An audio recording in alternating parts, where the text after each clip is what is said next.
Well, there goes the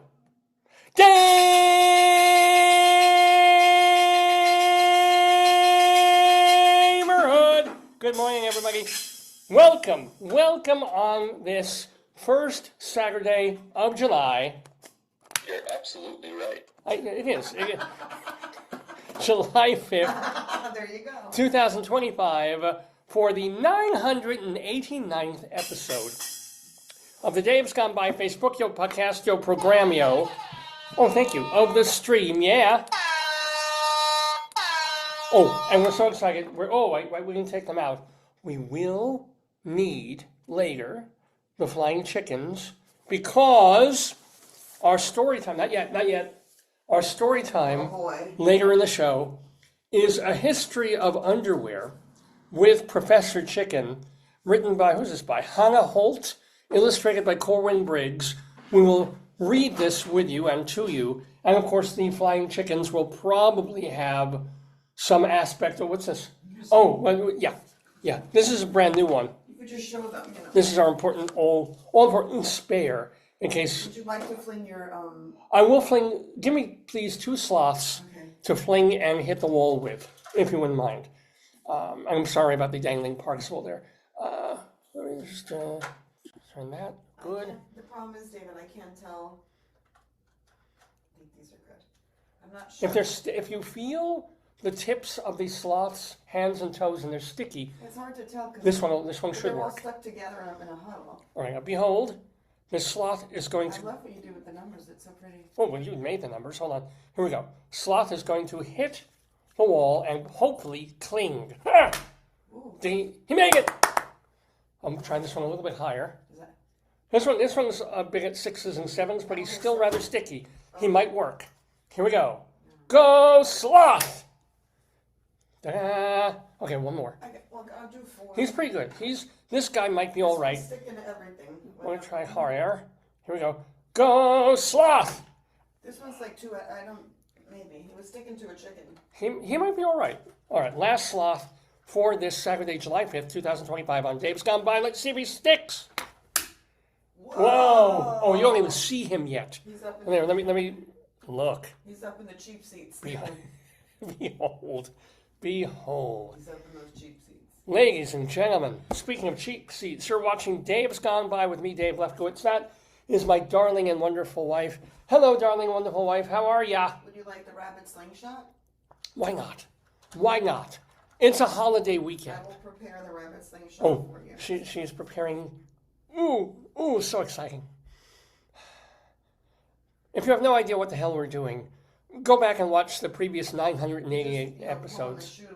All right, so these are and then try the purple one. We'll try both. Little tchotchke toys that we get either at a place in like Green Spring area or at our local school has a bookstore that has these kinds of things.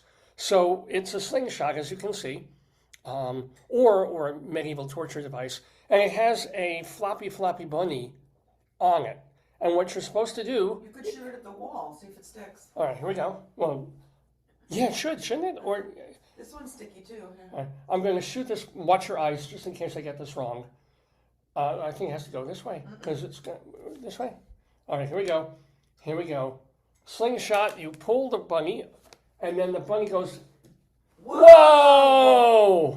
I'll set up the I can do that with my snot. Let me set the purple. Whoa, Sure. Look at him, David, look. Wow. Whoa, my God, David. Whoa, look at that. Ooh. Whoa. It's slinky, it's fun, it's a wonderful toy. A slinky, look at it. It's like crawling down. Here you go. That's fun. That's almost more fun than the sloths. Look. Yeah, here it goes. Look at him. Oh, dear. Oh, God. The foot came. Whoa. He's gone. Try that one. Why don't you try? You No, give it a good play. I can't. All right. This is another. It matches my straw, though. Ooh, pretty. You want to show? No. It's okay. So we've got another bunny. We're going to fling him for no particular good reason at the wall. Oh, sort of towards the slots. We're going to see if he sticks and does the same kind of thing. Watch your eyes. Oh, that Ooh. one you did good. Look, he's completely flat. Maybe that's better. Yeah, he might take a Look little at the longer. two sloths on top. They fell on top of each other. Oh, well, you know how sloths are. Oh,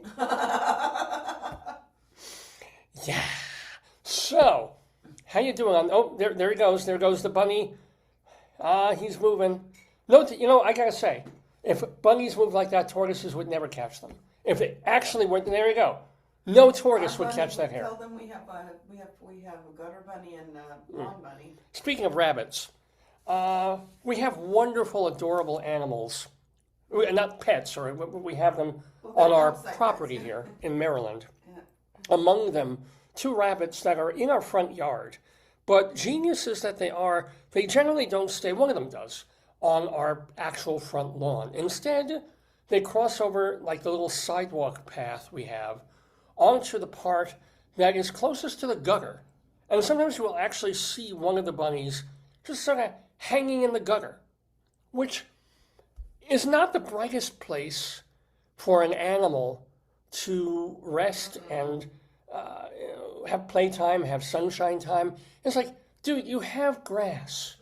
We've got a big, long, we've got a giant, not a giant backyard, but we've got a nice sized backyard. There's a park. I mean, he's got a lot of options. But no, he wants to be in the place where when we do have cars, and we do some, we're suburban. Or maybe where we put the garbage, he likes to be there, you know. I don't know. But we call him the gutter bunny because he prefers to be closer to the gutter than to actually be, I don't know, where our trees are, where the grass is.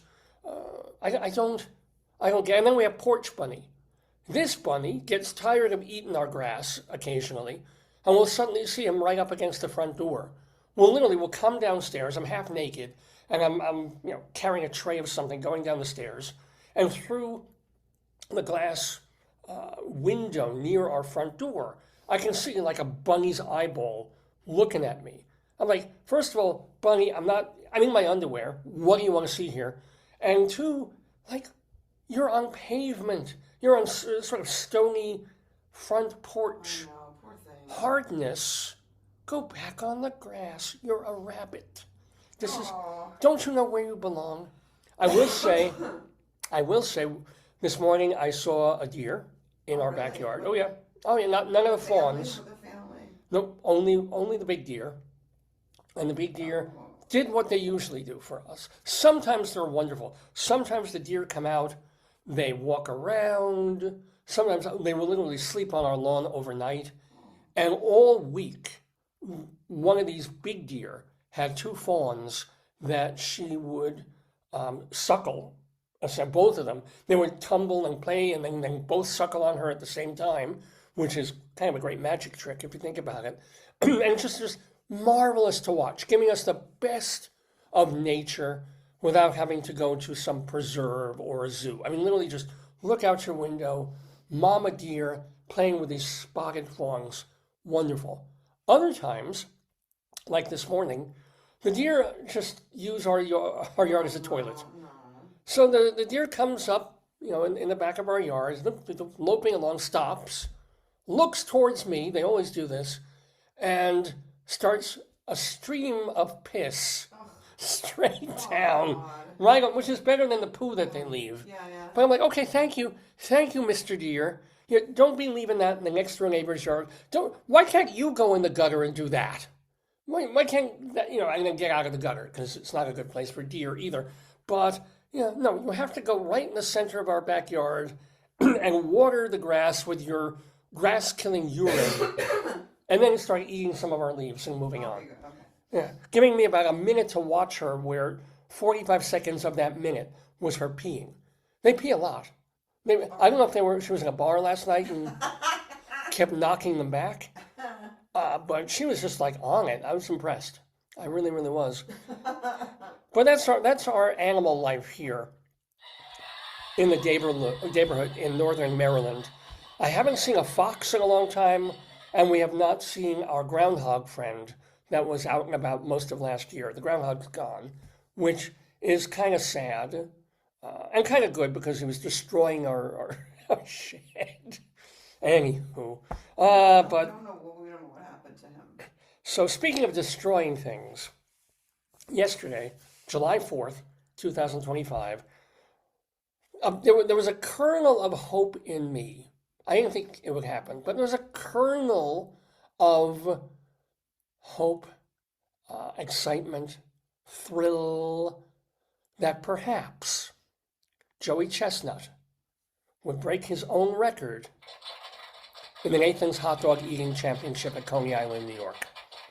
That he was back. I mean, you probably all know the story. If you don't, why don't you? That Joey, for years, was the main attraction at the Coney Island 4th of July hot dog competition. This rampant, crazy eating competition that has just been built year after year after year after year. And Joey became the GOAT. After Kobayashi, after Jeffrey Esper, he figured out the next level. He worked it to the way and practiced to the way as a professional eater. They also said he trained and helped train the other guy, the guy who won last year. So he helped Bertoletti? Yeah, they worked together. See, Bertoletti came in. Well, I don't want to give it away. I will give it away. Bertoletti, who won last year, I'll explain, came in second this year to Joey. Now, Joey. He was first last year. Bertoletti was, yeah. Now, Bertoletti down 58 hot dogs in the 2024. Notice how the details of this are so important to me. 58 hot dogs, which was not a patch, nothing compared to the realm of Joey, who was usually in the high 60s to low 70s. Year after year, either setting a world record or winning. He has 17 mustard belt titles from the world eating whatever in the Coney Island hot dog thing. He has 17. Oh, I did that. Well, this mustard belts. The response to sound, yeah. And then, of course, last year, the terrible. I mean, there was so many bad things going on last year. The attack on Israel on October 7th. The scary things going on with politics, the ICE, the fascism, just flooding and stuff. But my God, when Joey Chestnut declined to appear. No, he didn't decline. Or he was banned, I guess. So he wanted to, but they wouldn't let him because he sponsored another. Because he was shilling for Impossible Meats. The man who made hot dog eating an international, I don't want to say craze, but an international celebrity sport. Wiener King, Joey Chestnut. Oh, I'll find the other guy too. What's his name? Well, we'll get to Booker. Eric Booker. Are you talking about him? Mountain Man, yeah. Yeah. So he gets to. So last year, Joey has signed on as a sponsorship and doing ads for and things for Impossible Meats, which are, you've probably seen them in your frozen section of your supermarket, meat-like things that are not made of meat. They're plant-based. So you can have plant-based burgers and plant-based, hot dogs and steaks and things. And I've tried them, and they're not bad. They don't have quite the consistency of meat. And of course, if you look on the package, they're like 4,000 milligrams of salt in one bite, which makes my wife, who is a vegetarian, decline having them because it's basically a salt lick. But here's Joe. Your phone, my phone kills me. My phone is your phone. You can't even use your phone. But anyway, so they couldn't work out a deal between Nathan's, which wants to sell, essentially Nathan's wants to sell hot dogs and other kinds of meats, and this Impossible Meats that wants people not to eat meat, that wants people to give up meat for vegetarian reasons, right? And health reasons. Why do they do it? They're doing it for sustainability.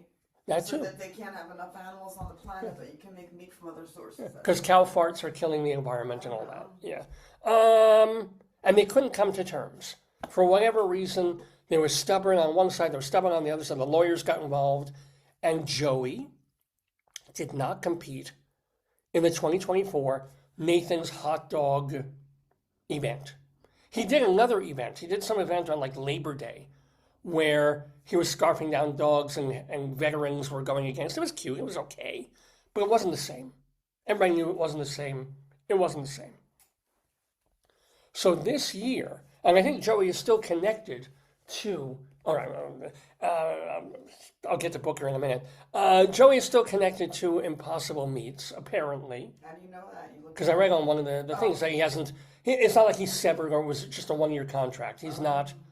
It wasn't a 1-year thing, and now he's free. But he can. But he's He allowed. never promoted it, really, did he? I don't know. I never saw. We don't really get television, so we don't see commercials, and we don't necessarily Well, it see. would be on the interwebs. It would. I'll look it up Yeah. when you show that one. Then I'll All right. Let me get to Booker in a minute, but This is an appropriate sound. But this year, for whatever reasons and in whatever way, they had a rapprochement, and Joey and the folks at Nathan's and Worldwide Eating. Oh, God, I was wondering. Goat. Joey, the GOAT, the greatest of all time, with all respect to Kobayashi, no. Joey has proved himself the GOAT. He was back. And back in prime fighting form. First time he's been at the Nathan's thing where he's over 40. Oh, really? So now age is becoming a factor. Very, very slowly. year by year. You don't want to talk about how we watched the pre-show with the girls dancing. Oh, well, set it up. Set the thing up. Yeah. No, I don't know that we watched the guy on YouTube filming it. Remember? Well, here's the deal. This is a very special afternoon for me yesterday, because for the last several years, because we don't get regular television or cable, you couldn't really watch the hot dog eating competition while it was happening in the proper way. But it was so far away with that guy who did it from the rooftop, we Yeah. couldn't see. Because we didn't get it's not even on ESPN. They still don't take it seriously enough to put on ESPN network. Also because Wimbledon's going on, but so they shunt it. A little thing like Wimbledon, yeah. Yeah, people hitting a ball back and forth. I've heard of It's that. like thunk. Isn't that Yeah. I've heard of that. As opposed to like, Well, there's a big controversy because I was reading, I have to look on your phone to see later that they were saying that some of the Wimbledon scoring is done by machine rather than referee.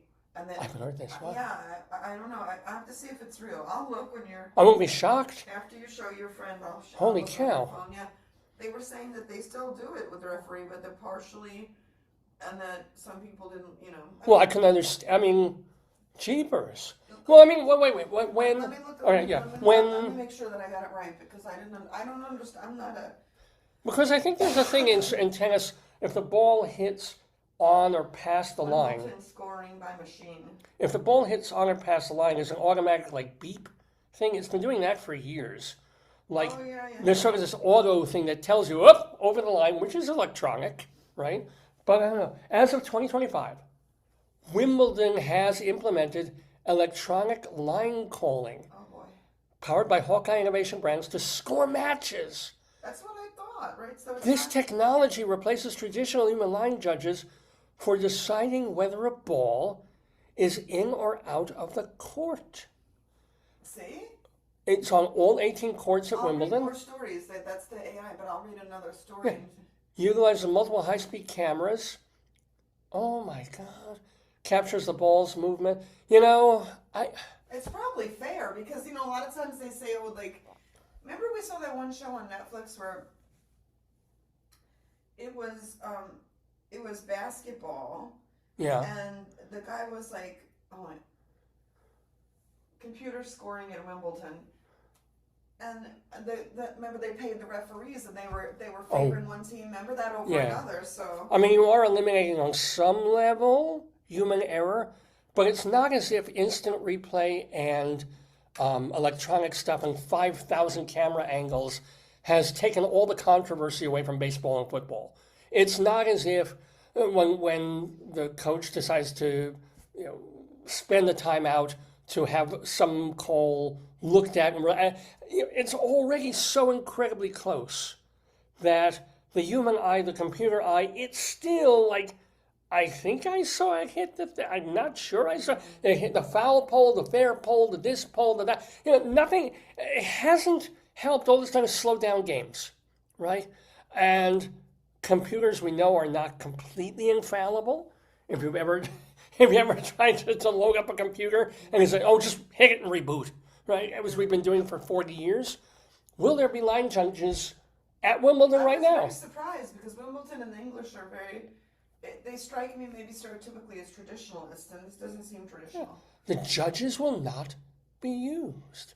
I think judges just got sick of people from Ely Nastasi back in the day, John McEnroe to whoever else, the guy throwing his racket down. What the fuck is wrong with you? But don't they all? But so what are they going to do? Read it. I still don't. Okay. Explain it, please. Explain Instead of line judges, the grass court tournament will rely solely on electronic line calling, ending its 147-year use. Whoa, that's what this is why we hate it, because we're old and we're like, no, I like tradition. I prefer it because you can't bribe a machine.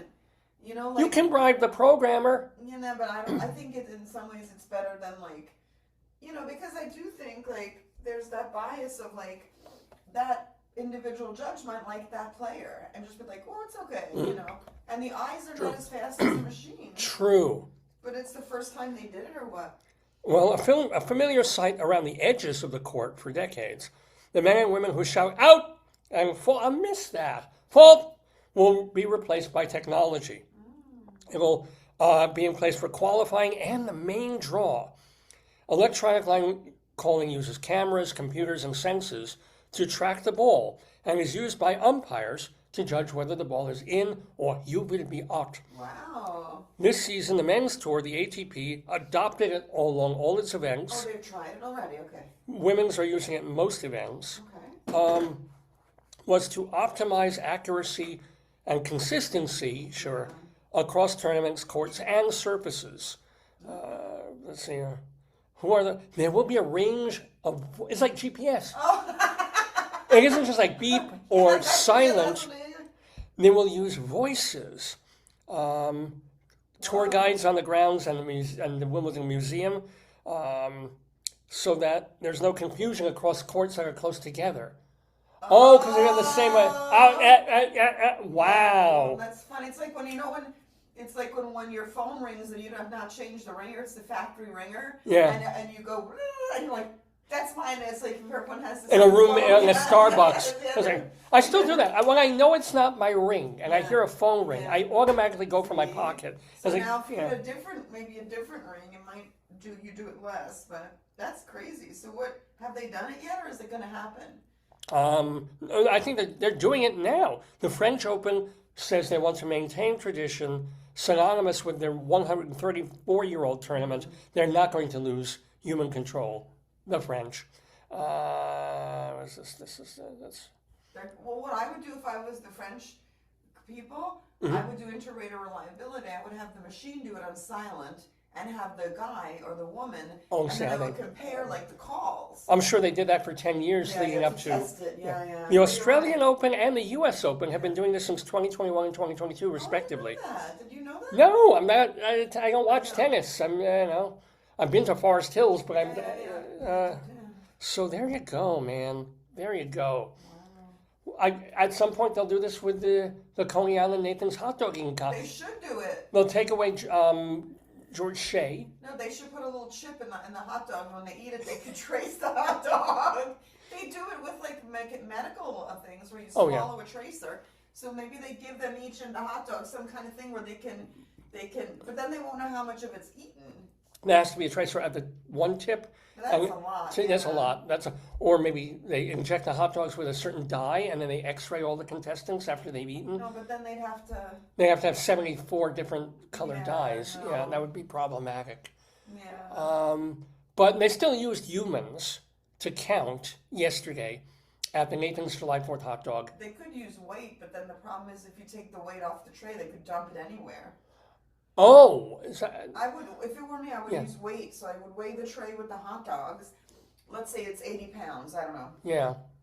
I don't know. And then you'd say, okay, at the end there's 10 pounds left. They get 70 pounds, which is X amount of hot dogs. But they could also just be dumping the hot dogs on the floor. No, they have to watch. They have to watch for that now. Yeah. So that. Plus, also, if you puke. Oh God. You lose point. No, I think you can't win if you puke. Right? Yeah. It disqualifies you. You're out. Because think about that. Imagine someone. The next level of competitive eating is you gorge, you throw up to make room. That's and like then eat more. that's You can't do that. What we mix do. They vomit. Wow. Let me But- look up the mountain man for you. Yeah, well, but we're still saying that they got together and brought Joey. I want to ask about the Yeah. reaction to that. What's the reaction to computer scoring of the lines at Wimbledon?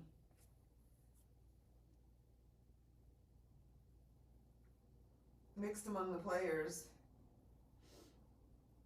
And what about fans? What about the people just watching the game? I guess it doesn't. I don't know. They're not going to say kill the umpire.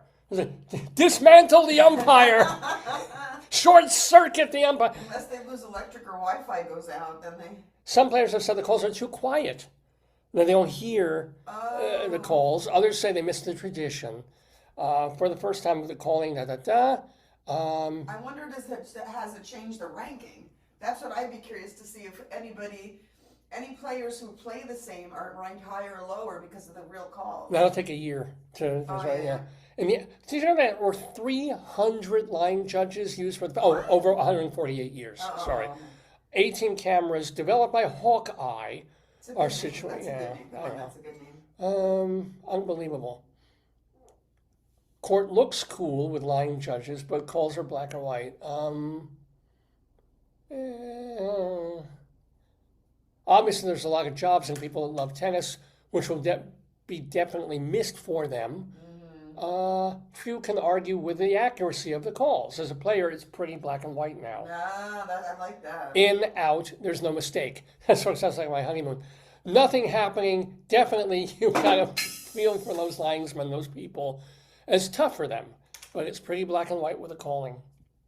I get it. I'll get Mountain Man for you. Yeah. So, Joey was back in Fettel. That was last year. Joey, for the men's, back up there. And immediately he's the guy to get. He was gone for a year, comes back in absolutely fighting, I guess you could say, trim. And so, of course, I've been rooting for him for years. He changed the sport. He's the Tiger Woods, right? The Ali of professional eating, if you want to call that a sport, rather than just hold it like a this. sick thing. Now this is Gentle. all right. So now this, before we get back to Joey, this before they did the eating contest yesterday. One of the things they've been doing for the past few years is, as a preamble to the hot dog eating and the women's hot dog eating, they also have a lemonade chug contest, right?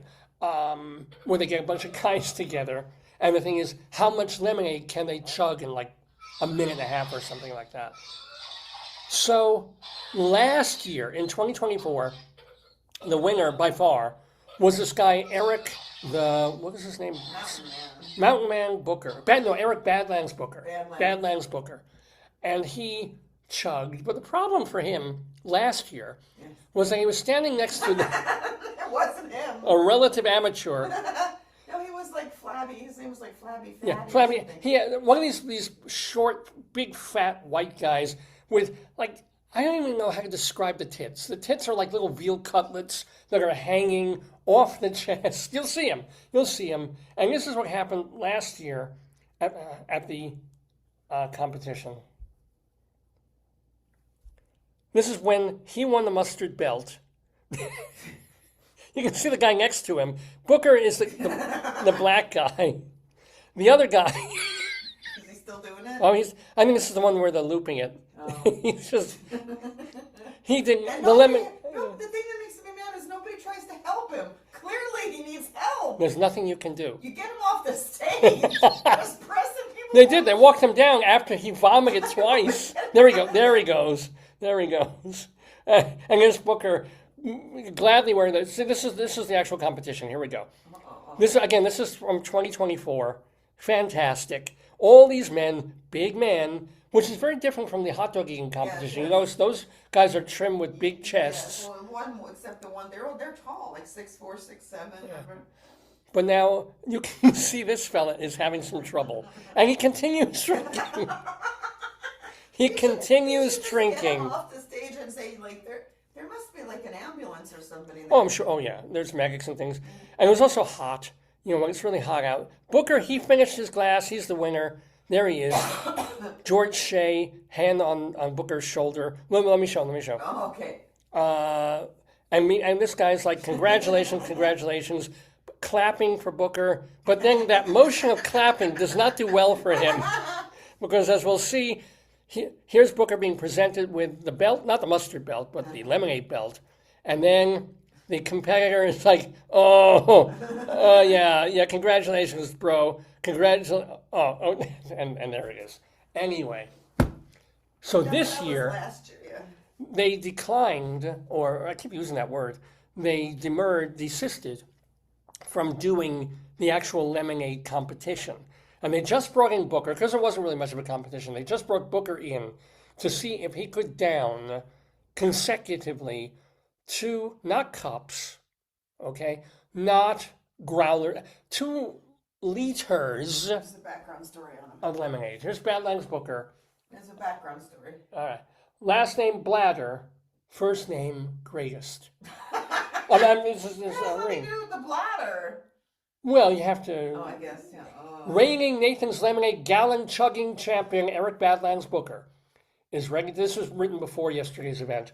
Is ready to wash away the competition this Independence Day for a 5th straight championship belt in the hot dogging contest's newest opening event.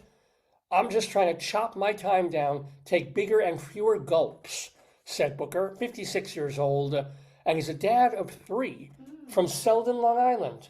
Yay. There's a New York Post story, by the way. It's kind of like a martial art. I don't think so.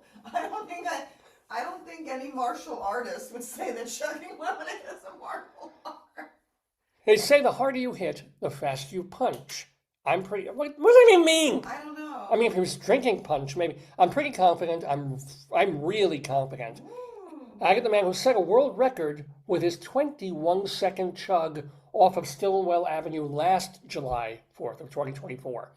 Booker, who recently retired as an MTA subway conductor, has been a core part of America's favorite eating endeavor for over a quarter of a century. And he first qualified in 1997 when he ate 16 hot dogs in 12 minutes, Oh, I didn't know. which now sounds like nothing. No, but it's funny that he was. He was a hot dog guy first. Yeah, I didn't know that at all. I got the trophy, he said, a spot at Coney Island, and I got a year's supply of hot dogs, the gentle giant recalled. He's really, he's very fun to watch. They gave me 2 boxes with 480 links of hot dogs. It was 60 pounds. And that moment turned Booker into a regular ravenous competitor in the competitions. Hot dog or with lemonade? Well, he says chicken wings are his favorite to scarf, but Nathan's is about dogs.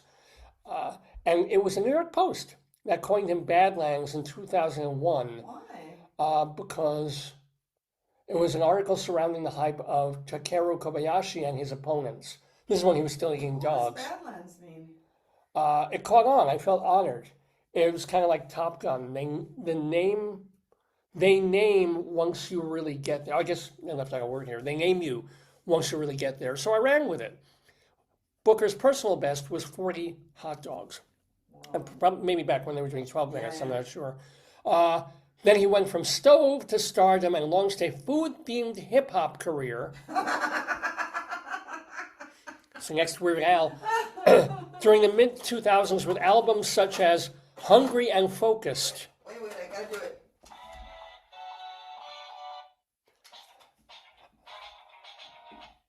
I'm hungry. I got focus. I'll eat 12,000 locusts. I don't even know.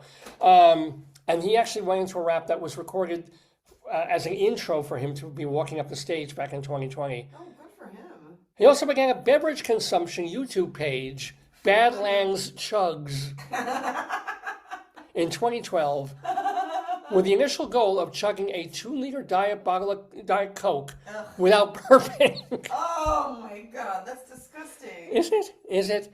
Out of all the carbonated beverages, diet soda is the most belch-inducing, by the way, according to Booker.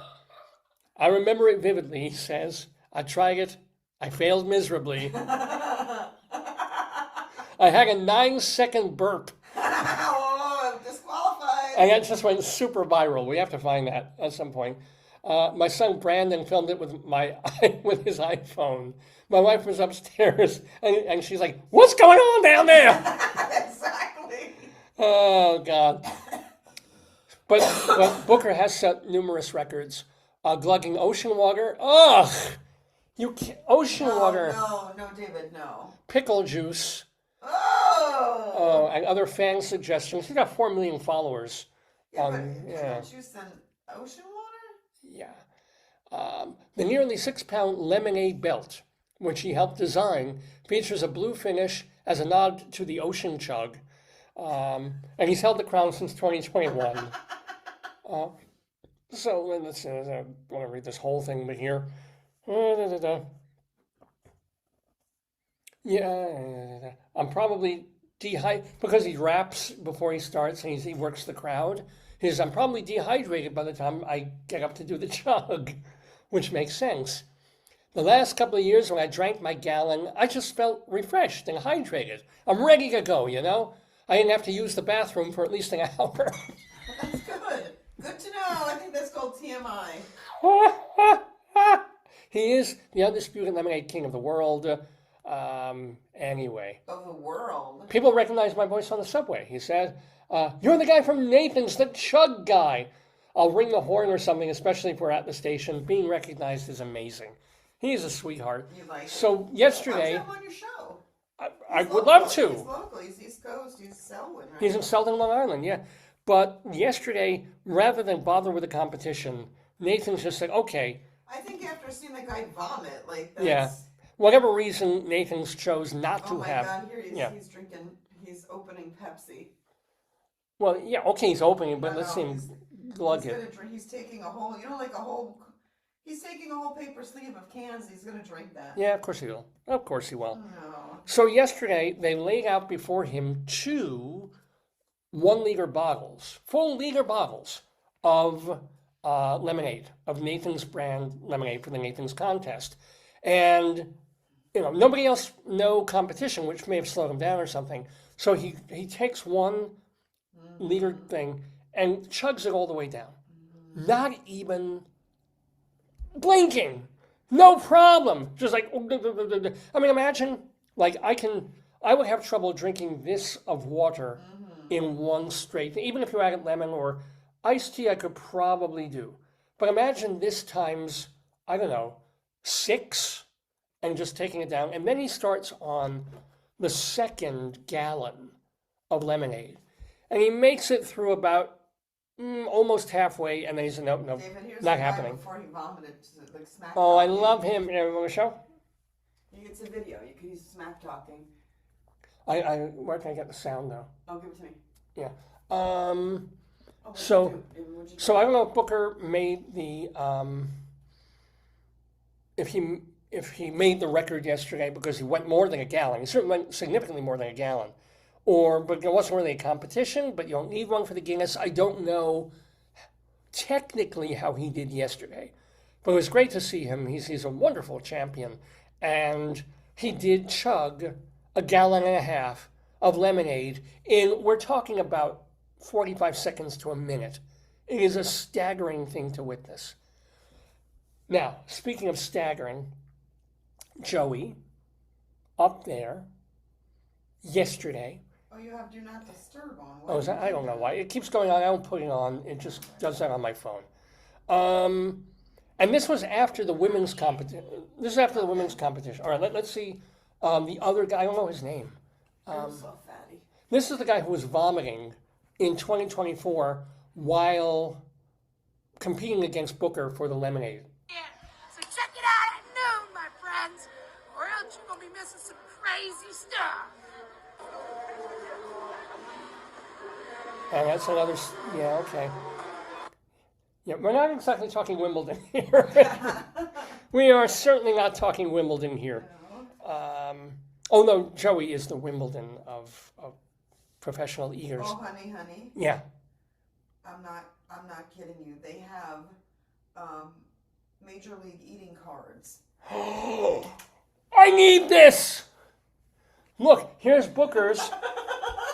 And there's ones below it too. Is it by Tops? Is Tops doing I don't them? know. Click on it. You see. Oh, it may be. I think it's Nathan's themselves. Here's another guy, Christopher Lafon. I don't remember him from yesterday, but he might have been. Well, no, they didn't compete in the chuggy thing. See if there's others. I'm not seeing. Here, I'll look it up for you for Oh, Joey. wow. Maybe it's just a thing that Nathan's did for fun, but okay. There goes your phone. Just dropped my phone, ladies and gentlemen. That's happy July 5th to you. So the women's competition yesterday had Mickey Sudo back. Now she has a kid, she's married, she has a life, and she's still the reigning women's champion, kind of by far, of hot dog eating for women. So she gets up there, and it's a nice day, warm, low to mid 80s in Nathan's. They've sometimes done these competitions, and they start at like 11 or 11:30 for the women's, and then the weighing in the ceremony starts at noon, and then 12:30 for the men's. They've done this one. It's been 90-something degrees, miserably hot and humid. There was a time about 2-3 years ago when they had to postpone the competition until later in the day because of thunderstorms and lightning that were happening. They had literally to spell crowds of thousands to get out of there because there was lightning going on. But yesterday was a nice-ish, warm summer day, which would optimal conditions. It'd be nice if it were a little cooler, but pretty decent conditions for the eaters. And yet Mickey Sudo got up there for the women, and her husband ended up saying, yeah, you could tell she started like going to her shoulder very often when she was downing the hot dogs. And that's a tell. That is a tell that she's not on her game, that she's not feeling too well. Guess what Joey Chestnut's father's name was? Merlin Chestnut. Merlin? Merlin. And Merlin, his mom what a Felicia. name. Merlin Chestnut. That's wow. I was going to say it was cashew or something, but no, Merlin Chestnut. Wow. He has 5 siblings.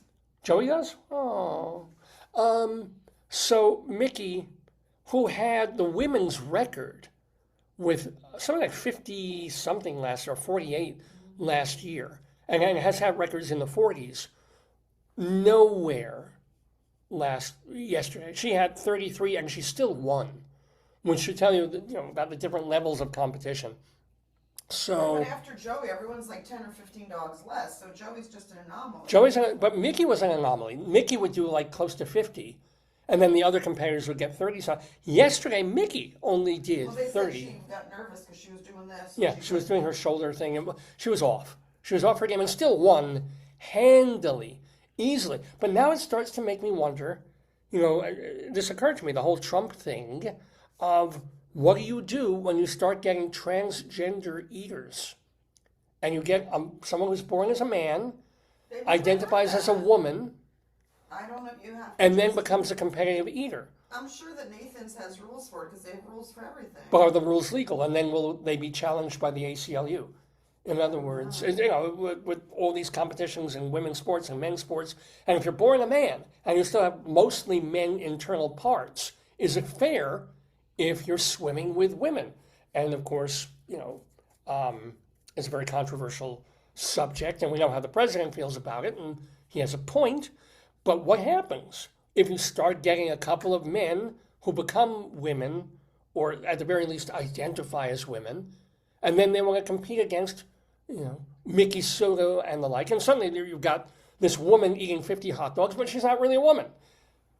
This is the future. And of course, there will be computers on the sideline counting the hot dogs because there won't be any more judges. The world is changing. But the pseudo thing kind of, yes, I'm complaining. But the pseudo thing kind of put me, because I thought Joey, if he was in good shape, could go for the record. It wasn't really going to be even a thought that he would lose. He apologized that he didn't go and get more. Remember? Yeah. But But what happens with Joey, and I don't think it happened yesterday, and this is good for him, and other times when he's been so far ahead of the competition, because in the first minute, everybody's pretty much together. Everybody's like shoveling them in, and the scores are this, and everybody's kind of got 3 or 4 or 5. Imagine if you see these guys coming to your buffet. Oh, I'm sure the chug guy would just go to the drink machine and be like, and pour. He'd get the whole, like, you know, the iced tea, like I drink, he'd take, or the soda, he would take the whole container, and then they'd go to the buffet and just start, like. but remember, these guys are practicing. When they eat like, I'm sure they eat a hell of a lot. Yes. Certainly Booker and those folks, but it's not like they'll go to a salad bar 2 days after a competition. No, but to practice, I think they would. Oh, well, practice, yeah. But they're not going to go practice at Einstein's Bagels or Burger. Maybe they, wow. I don't know. If they go to an all-you-can-eat, like, sushi buffet, and say, yeah, and you suddenly see this man mountain walk in. Like, he can't even fit through the doors, and he becomes Mr. Creosote. And you're like, yes, all-you-can-eat sushi, $23.95. Yes, bring it out. And after the third serving, what they do is they give you like a sliver of fish and it's all rice. And there's still like more. There's no fish showing. It says, right, bring me the rice now. And it just goes on for like 12 or 14 more servings. And you just see like the owner of the restaurant in the back, calling the IRS, saying, we go bankrupt now. We were fine last week. This asshole come in. Oh, there were like 20 of them, right? All the 15 leaders. Like, who caters their buffet when they have a party? Oh my God. Yeah. Oh my God. But I was worried that Joey would be off a bit because Mickey was so off, even though the weather was okay. It wasn't that hot because you said that they, who was the one said they don't like heat? They all do. Heat is tough. Yeah. If you're sitting there and you're schwitzing and you're miserable, it makes it harder. Makes it harder to do anything. If I go to the theater and I watch a play and the air conditioner is broken, I am not a happy camper, right? And it's one of the things. If it's one of the old tricks that a producer has. If you have a comedy, you keep it cold. Oh, really? You keep the room chilly because people are like this, and it keeps them awake and it keeps them engaged, and they're huddling together and laughing closer to each other. It's a classic trick that they do. Letterman. People used to wonder when Letterman did his show, I guess at CBS, or NBC and then at CBS, they would keep the room at 61 degrees. And the audience was like sitting there, but when the show started, they're like, but when it's hot and ughy, you don't want to be plowing food down. But it was okay yesterday. So Joey gets up there and his competition are like Jeffrey Esper, who's 50 and looks 70. You go gray sometimes, and he was the old guy. He was only 50, but he looked like 70 years old in a barber shop. And then who was the other guy? He had, Kobayashi's retired, of course. And he had these other, and the guy Bertoletti that Joey has been teaching, and Bertoletti won last year when Joey was persona non grata. So Joey gets up there, and he's on a fantastic pace. He's on, as they say, world record pace. But everybody, no, not everybody. Joey, first 5 minutes, he's always world record pace. What? All right, we'll get to that. I look for you. We'll get to that. My wife just held up a notice that Mission Barbecue, they have their new Black Plate Special post July 4th. And it's the Black Plate Special. Do they go back to ribeye? Do they go back to smoked like pastrami? No. It's shrimp. They go back to fucking shrimp again. God damn them. Here it is. It's very tasty, but what do you get? 7 shrimp? You want me to message them and say no? Yeah. Right. Go fuck yourself. I'll be like, no. Because you get a good deal at Mission Barbecue when they have their Black Plate Specials of like smoked Hawaiian ribeye or this kind of steak or that kind of steak. Somebody actually wrote, I missed out on the meatloaf. They had smoked meatloaf for the past month and a half. Somebody says that's their favorite. What is the shrimp? Yeah, I guess people like it. I don't know. I would like it too if it wasn't $14 for 7 shrimp. And if I'm not in the mood to go to Mission Barbecue for meat. I like my meat. And, but Joey was on this record pace for about 4 or 5 minutes, and then something happened again. something happens in that midpoint. And again, it's also because he's no longer being pushed. First minute or two, it's a very crowded field, and then just suddenly Joey's up by 4. And then half a minute later, he's up by 6. And then he's up by 8. And then once he's up by 10, nobody else is gonna take it from him. And I wonder if that psychologically works. And they asked him about this, and that sometimes works on him when he knows he's going to win. And then he also knows that he's not quite on a world record pace. Does he sort of ease back, keep eating, but I already won this competition. I'm not going to get the world record, so, I'll do it, but it's not going to, I'll do 67 hot dogs, who cares? But he wasn't like that yesterday. He really, really tried. I'm very proud of him. Well, he said his personal thing was to at least hit 70. I said 69 and 70. You said 71. Because we were watching that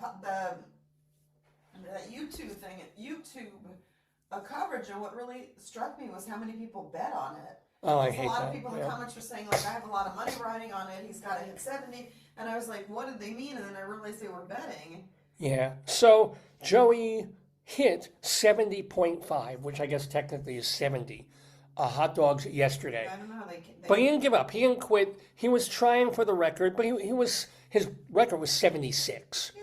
So he was close, but not close. But he also didn't fade. He also didn't settle for like 63 or something like that. So, he came back strong. That's true. And I think it's going to be... I mean, at least he hit 70. It Yeah. would be disappointing if he did like 50 or something. Oh, yeah. Like Sugo. Like Sugo was really But, disappointing. it's not... I mean, honest to God, David, Yeah. It's loud, it's hot, it's sweaty. Yeah. There's tons of people on the stage. There's people screaming, wearing hats. There's all kind of noise. Like, it's not a very focused... Well, that can get you hyped up also. If you have, 50 or I don't know, 12,000 people screaming, Joey, Joey, Joe, that would probably get you going a bit. That would probably, like when an actor comes on stage, immediately, because he or she is well known, and they come on stage to applause before they even do anything. That might... Yeah.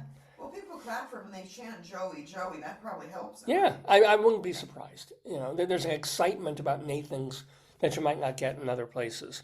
So he'll be back next year, he says, which, as I said, gave even a cheer in the press box, because they know it's more of a story at Nathan's if Joey's back.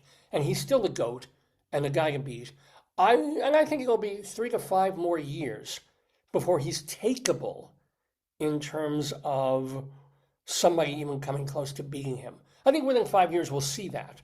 We'll see it getting close again, because he'll be a guy in his mid-40s. Yeah. Not so easy to do when you're not so young. And I worry that we won't see the record touched. That What's the record? makes 76. 76, Oh, his okay. his own record. Oh, it'll happen. Joey's going to go out with at least like 80. He's got to. Well, if he didn't do it yesterday, I wonder. Because each year he'll get a little older. You don't know the weather conditions. He didn't have it last year. I think when you miss a year, you're off your game. Maybe. He came back. He was like, "Oh, what the heck's going on? They might have changed some stuff." Maybe. I think he'll. I hope so. I worry that he's, as great as he is and as much as he practices, he needs a new paradigm. He needs a new... Oh, you think he needs a competitor to keep him... He needs a competitor, and he also needs to think of a way to break the next barrier. Like, he can eat... whatever he does, there's got to be some new wrinkle to figure out the way he did when people were, 50 years ago, winning by eating 27 hot dogs in 10 or 12 minutes. And then suddenly it's like, oh, you break them, you dip them in water, you do this and this and this. Well, and suddenly you go to 40 or 50 hot dogs, not 20. There needs to be that next invention, that next...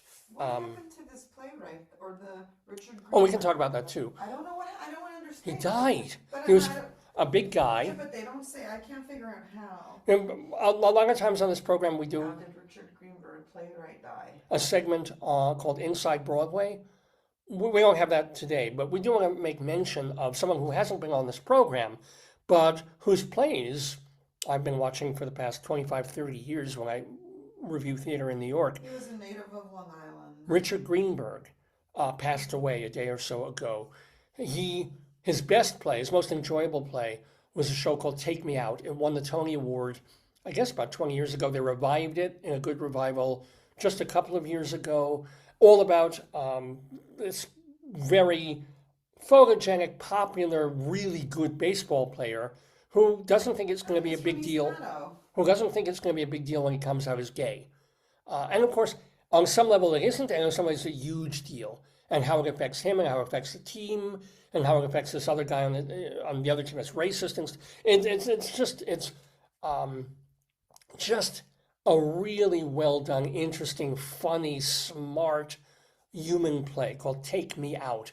I'm not sure. It may have won the Pulitzer. I'm not sure about that. Tony Award-winning playwright. Tony Award-winning playwright, not Pulitzer. And that's his best work. But he also wrote some underrated plays. He did a piece called The Dazzle that I thought should have gotten much more play and much better reviews. That one's about 20 years old now. He did a show called 3 Days of Rain that worked really well off Broadway. And then years later, they revived it on Broadway, and it became this cause célèbre because Julia Roberts was in it. But it was much better off Broadway. And then did a couple of other plays. No, The American Plan. That's another very good play of his about this mother and daughter who are going to other countries. They don't say how he died, though. They just say that he... Yeah, he was only in his 60s. 67. 67. I mean, that's not... He was a big guy. They don't say heart attack or anything like that. No. So it's unfortunate because he obviously had 20 or 30 more years of plays in him, and we won't get them. So, but yeah, no, a sad week for the theater losing Richard Greenberg just a day or two ago. Anyway, you're watching Dave's Gone By. It's 10 o'clock in the morning Eastern Time here in the neighborhood. I'm Dave Lefkowitz. That is my darling and amazing wife. And we are here doing the 989th episode of this show. A show that started back in 2002. A program that you can watch from our very first episode, which was audio only, actually. We were a radio program. Like episode number 1 is at our website, davesgoneby.com. Episode number 2 was lost to technical difficulties, but episode number 3 is up there, and 4 and 14 and 104 and 144 and 748 and 837. I mean, just like boom, boom, boom, boom, boom. We've literally been able to save almost every episode that we've ever done over the past 23 years, including last week's. Where we had a marvelous conversation with comedian Pablo Lewin. If you missed it, just go to davesgoneby.com. You can screen that, or we also separate out the interviews as well into their own archive. And so if you're just interested in the guest, and we've had a lot of famous and cool guests on the program, you can just watch those separately from the show. But that's up to you. All you got to do is go to davesgoneby.com. You can browse, you can search. Plus, we put our archives up at archive.org. We have a channel there, archive.org. We put our audio archives, just our audio only, at castbox.fm. Castbox.fm. And that's really for podcasting. That is basically saying, hey, look, I know we've got a camera here and we're doing all this. I've got goat. I got ketchup here in honor of the event. Got potato, of course. Hi! But it's really a radio show. It's still essentially a radio program that we happen to be videoing. So if you just want to hear the show... That's a show, then it's a radio. Yeah, see? It's Booker's Rap. It's kind of... You can go to castbox.fm, and that's where you download the show and listen on whatever device you have at the gym, just on the train. Audio, just audio at castbox.fm. Check that out. We also have a YouTube page, the Dave's Gone By YouTube page, where most of our archives reside. Some of the shows are muted. Some of them are blocked in countries because of copyright crap. Same thing with Facebook. Facebook is now deleting all our videos. Not just us, but Facebook is warning people, look, if your video is more than a month or 2 months old, we need space because the internet is somehow closing. So we're going to delete the video. Nobody can watch. It's gone. It's up for a little while, Yeah. Fucking Facebook, right? So Facebook, which also gave me fits involving copyright, is now it screens the shows when we do this program when we're finished later today at like noon or 12:15, whatever. The show will automatically maybe 12:30. 1:30. The show will automatically be saved on Facebook for a month or two. Used to be forever. You used to be able to go scroll back Facebook and watch the shows we were doing, 6 years ago. Now, no more. They're going away, but you can still get everything at davesgoneby.com and archive.org. Thank goodness for that. Well, yeah. Now, in terms of what else is going to be on today's episode of the show, I mentioned that we're going to have story time where we have a history of underwear with Professor Chicken, which is why. Look, now they're just goading you. Oh, more of the Mission Barbecue thing, yeah. But they do have strawberry shortcake and corn. You like corn? I love corn, yeah. Corn on the cob, which must be delicious there. I would like that. Okay, let me know when you want the chickens to attend. No, chicken's much later because that's coming later. Well, Wow. Good for you. we will also have, of course, Greeley Times. We'll be doing that shortly. That is because my wife and I lived in Colorado for 13 years when we were living and teaching there, and while we were there, two things happened. One, I decided to write a poem about as many places in Colorado as I possibly could. Short, filthy, disgusting, evil poems that we call the Colorado Limerick of the Damned. And today we're going to be going to Burkett, Colorado. That will be our place. Burkett, Colorado, for a 5-line poem. We'll be doing that later in the program. But also, Colorado has, or Northern Colorado has, the Greeley Tribune, an actual real-life newspaper that's more than 100 years old.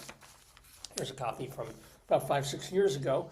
And in this newspaper, there's a weekly column that's quite wonderful called Cop Log. And it has to do with phone calls that come... Oh, now look. What's that? That's Texas Roadhouse. Apparently they like the bread. They're posting to you, too. It's bread! It's like... We haven't posted our bread in a bit, but here's the bread, yeah. Yeah, come to Texas Roadhouse for bread.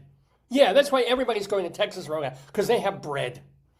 But anyway, our cop log, which is in the Greeley Tribune newspaper, when people see something scary or weird happening in their neighborhood, they call the cops. Mm-hmm. The dispatcher takes down the information, and some of these are real funny. The funniest ones, they intentionally pluck the funniest ones from the police dispatch. You're recording because I don't see you on this and I keep looking. Are you recording? Yes. Okay, good. I'm not live on Facebook? It's not coming up, but probably because you said the bad things about Facebook. It could be.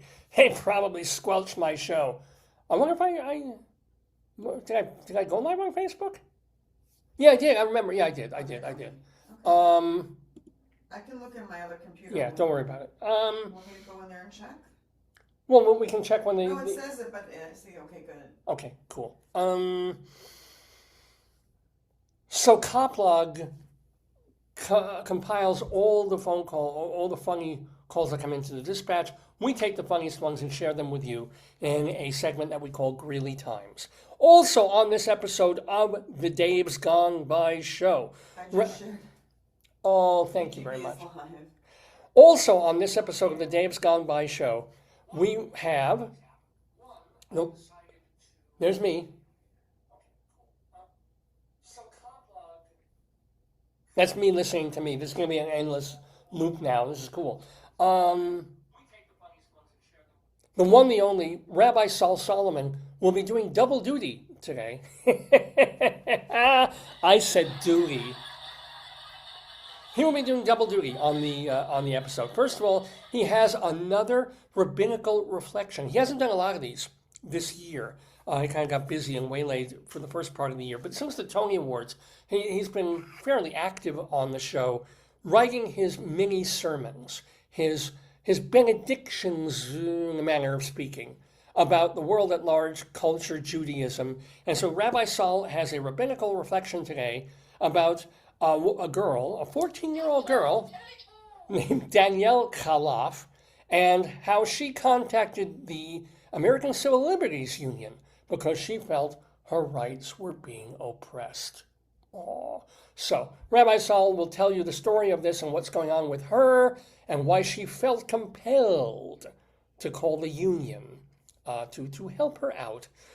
And that is our rabbinical reflection. I posted it earlier in the week on Facebook, but if you haven't heard it, or if you want to hear it again, it will be on this episode of the show, his rabbinical reflection from Rabbi Sol. But Rabbi Sol, more importantly, is also going to be doing the honors of our interview of the week with a poet and a professor. Her name is Devon Fulford, and I knew her back when we were both adjunct teaching at a university in northern Colorado, the University of Northern Colorado. And we were both teaching English. We were both teaching like beginning English and stuff. Really nice lady, very popular teacher there. And I didn't realize at that point she was also trying to be a published poet.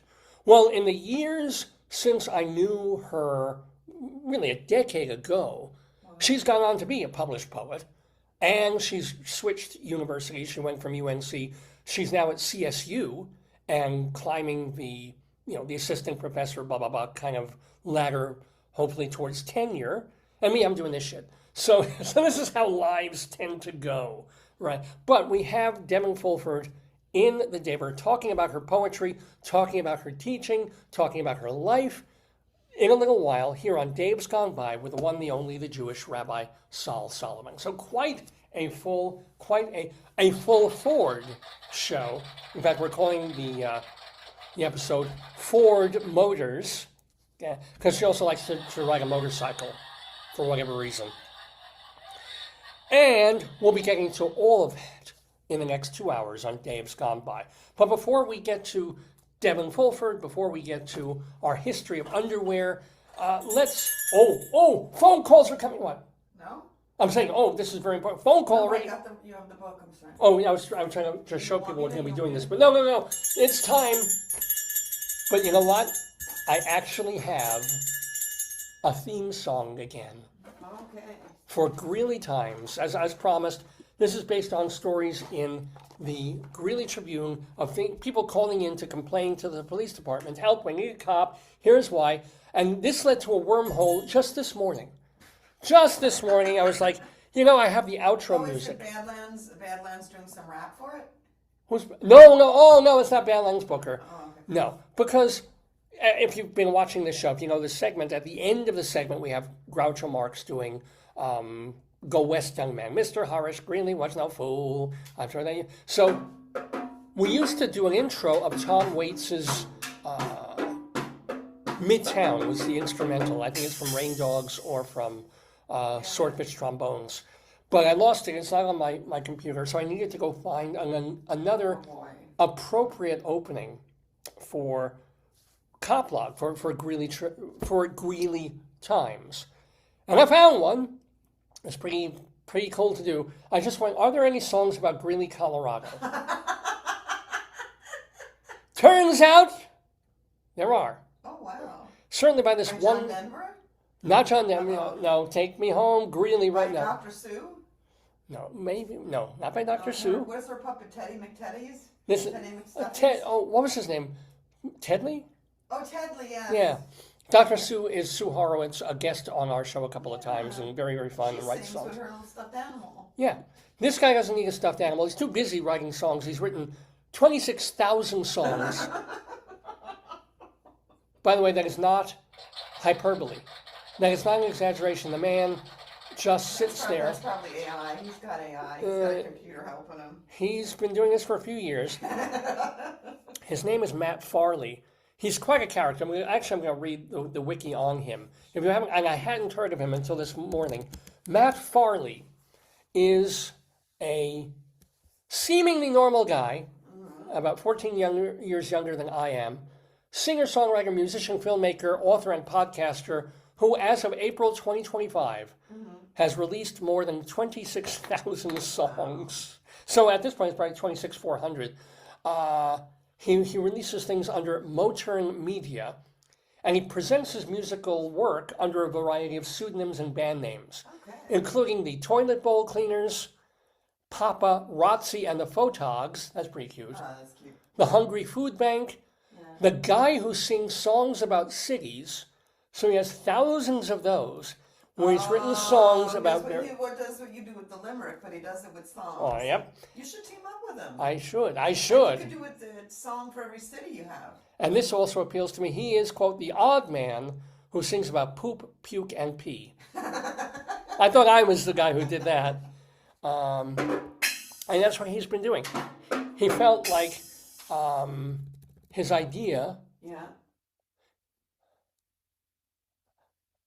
Songs with silly song titles were the only ones he found to generate revenue on CD Baby. People were always looking for goofy things, not obvious love songs and stuff. So he began writing and recording songs about common terms he thought people might put in a search bar. Clever. And he said in 2014 that people were searching for unique words, words not usually in song titles. Then he uploaded his catalog to Spotify, and he, I love it. Farley created the umbrella name for all his works, Motern Media, after misspelling the word intern in a work-in-progress 10,000-page novel. 10,000-page, not 10,000 word, 10,000-page novel. But you know what? Because he makes pennies per song, and he's written 26,000 songs, he was able to quit his day job. Good for him. And live on his musical career. And he's got a wife and kids. He was on The Tonight Show with Jimmy Fallon performing Used to Be a Pizza Hut, which is a great idea for a song. It's all about this idea of you can tell when some store used to be a Pizza Hut because they haven't changed the roof. Yeah, like when a car used to be a taxi. Isn't that great? Yeah. I love that. Love that. You should interview him. Jonathan Aig of the Wall Street Journal wrote about Farley's experience writing a song for his children called Armpit Farts, a Love Song. Oh, he co-wrote that. I'm sorry. Aig co-wrote that because that needed two people. Anyway, so we're going to use, and I'm hoping it's not copyrighted or problematic, we're going to try this now with Matt Farley and his song called, where is it now? Great Song for Greeley, to lead us into Greeley Times. Greeley, Colorado, oh my goodness, what a wonderful city, oh yeah. Greeley is a wonderful city located in northern Colorado, 49 miles northeast of Denver. Oh yeah, it's such a great city. I love to go to Greeley. I love Greeley City Hall. Everything about Greeley is very, very great. Oh yeah, I like all the things in Greeley. Yeah, there's about a minute more of that. Yeah. Matt Farley, who is, I don't know if he's Paul Schlossing. He does remind me of that. That's the person I was thinking of, yes. Or there's a certain sense of he knows that he's being... I think he hopefully knows. Yeah, I think he knows. Yeah. And basically, to write a song like that, he opens up Wiki and looks like a couple of things and just starts almost improvising. Like a template and then just puts in a... Yeah. Or it's almost like, what's his name? Wesley Willis.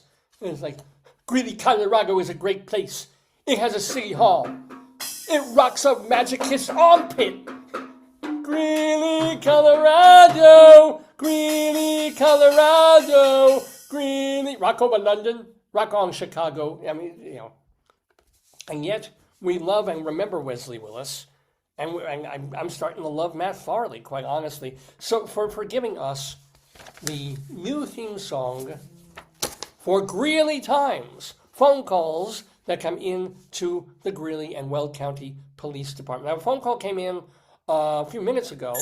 Oh, I figured they'd call back. Here we go. You use the chicken phone. And thank you. Story. I'm going to need this, yeah. You want one or two? One chicken for now, because we have the chickens coming up later. A caller at an unknown address. reported a man who posted on Facebook bragging about hoarding his Xanax prescription in case he had to sell them when things hit the fan. Wow.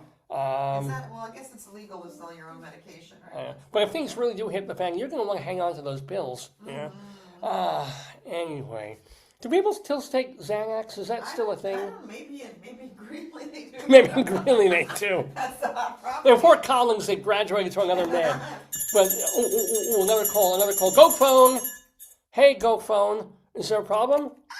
Oh, I guess we are. That's sad. A caller at a bed and breakfast on 9th Avenue said that a naked man walked out of the bathroom and outside into an alley. You know that's a gross bathroom if you're leaving the bathroom to go out to the alley to pee. Yeah. Maybe he was sleepwalking and he couldn't find his way to his room. Have you ever sleep pooped or sleep peed? I know. I watched on social media. There's one poor woman. Oh, really? Where she gets up, like it's a night camera because the eyes are all weird, you know, that Yeah. night camera. And she gets up out of bed and she like takes all the pots out of the cupboards, or she like people. Yeah, our friend of ours sleepwalks and it scared the bejesus out of me. I don't like it. Well, yeah, but it says. I mean, I know. They're like zombies, David. I don't like it. There are, I get up now. I'm 61 years old, and I will get up at 2:30 or 4:30 in the morning. Yeah, but you don't. You go to the bathroom and come back. You don't walk around like. But I don't know what mental state I'm in. But you don't go downstairs and start like rearranging No. furniture No. or like writing checks or something like. They do crazy stuff. That's true. All right, yeah. I mean, I feel like I'm sort of out of it because I can go right back to sleep most times. But I think I'm kind of awake. Especially if we've showered before and we take the rugs away and my feet hit the cold tile. And then I'm like, I'm awake now! I don't know what sleepwalking it comes from, but it's scary. Yeah, well, yeah. It's scary. You know what else is scary? What? This next phone call. Sorry. Slingshot phone! A caller, where are you? Where were you? Oh, 28th Street. Said that he heard an animal. It sounded... No, do that. It sounded like a bobcat in his vehicle. It was probably the other guy trying to find a place to wee. Despite being advised several times to exit the vehicle, the man refused and then hung up on the call taker. Wow. Me, if there's a bee in the car, I lose my shit and I want to climb through the roof. We almost died. You almost crashed. I almost crashed the car. Trying to get me out of the, yeah. Yeah. That's me and bees, by the way. Do we have another? Oh, we have another call. Catch a phone. Whoa. Big Oh, I like this one. It's nice. Ooh. I may use this on myself later. A caller on 8th Street said a man was walking down the street with a sledgehammer, and a woman was screaming at him, calling him Chucky. It must have been a movie. Sledgehammer. That's got to be a movie. Could be. I mean, the film company in Greeley, maybe. I hope that's a movie. Chucky with a sledgehammer. They have that monster factory there in Greeley. The guy who makes all the monsters for movies. You're right. So I bet she was related to that. Wow. Either that or he's like, where should I use the sledgehammer on children? Go to Chuck E. Cheese. Where? Chucky. Okay. And he goes to the local Chuck E. Cheese and causes some embarrassment. What's wrong? Ooh. Oh, man. A caller at a smoke shop on 11th Avenue said that a woman was harassing another customer in the store. The caller said the woman threatened to beat up the other customer. When that customer told the woman she had mace, Oh my God! the woman said she didn't care and followed her from one store to the other. Oh no, that's disgusting. That's wow. I would be scared because you don't know, like that's not bueno, honey. Can you look up some mace? Right, they spray it. Yeah. Is there a spice called mace? No. No? Mace is the plant it comes from. Here, I'll look. Want me to look? Yeah. Is there a spice called mace? Yeah. What is it? Nutmeg. Warm. It's nutmeg? Here. That's not what they're spraying people's faces, I'm sure. Well, let me show more here. Yeah, read it out. Read it. Because I remember seeing it on Spice Rack. So I'm like, mace? Here, this is your AI mode. Oh, thank you very much. I lost it. Oh, no. Every time I take the thing, my thumb gets the bottom of the phone. David, And yeah. You have very gentle hands. Thank Is you. there a spice called mace? But you're not like a linebacker. Is there a Spice Rack? I am like a... Here we go.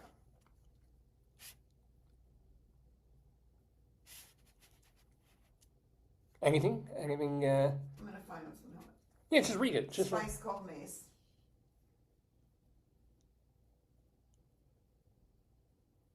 mention it was nutmeggy, Here. which is what Peter Griffin did when he was arrested. Let's see. Oh, protects against viral infections. Let's see. Mace spice as Javitri in India. Traditional medicine for its potential benefits in alleviating cold and cough symptoms. Nice. So it's in some syrups and vapor rubs. So, I mean, we can also look up what is mace spray made of?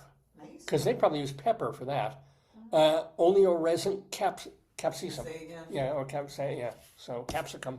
So that's different. They call it mace. Maybe mace for that is what do you call? Like tear gas. MACE might be a. Oh, I'm forgetting the name of it. What do they call that? When the letters stand for something, abbreviation. Why is mace spray called mace? Yeah.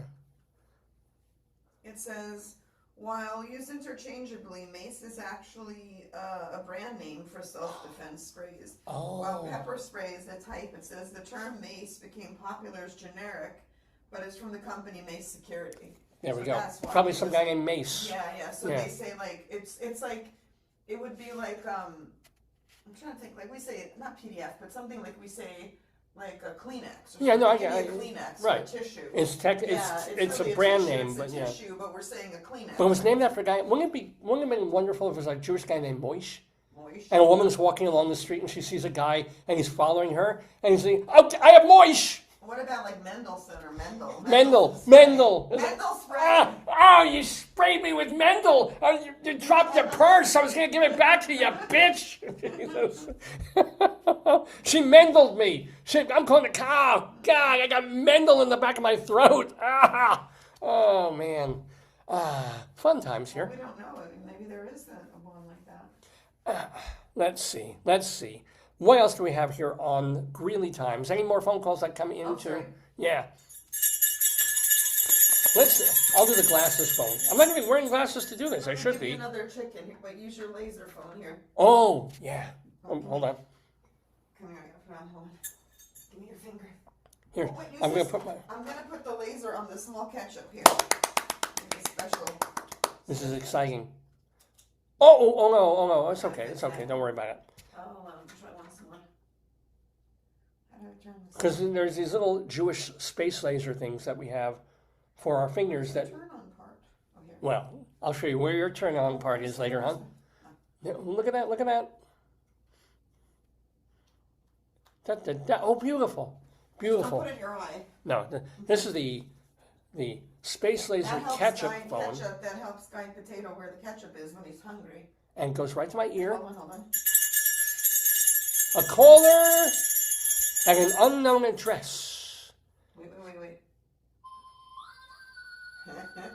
said someone took a picture of him and, quote, edited another man's member on it.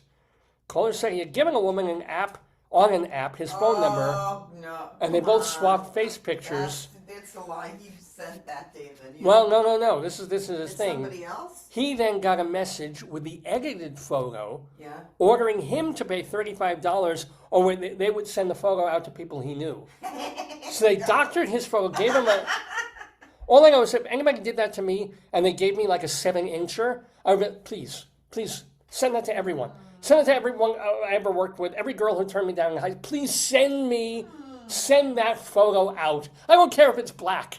You know what? Let it be. Let it be a 9-inch black pazoozle. It's like, I'd call the Greeley Tribune. I said, somebody took this photo of me coming out of the shower, and I don't know how it's going along the internet. No, it's terrible. It's just awful, but you should really see it. Anywho, we're doing Greeley Times. Another call, Poo Phone. Poo Phone, it's a wraparound Poo Phone. A caller on 10th Avenue said that a man on the corner was signaling to children. I love this. He was signaling. This is going to be me when I'm 75. He was signaling children to come over and talk to him, and then he would scream profanities at them.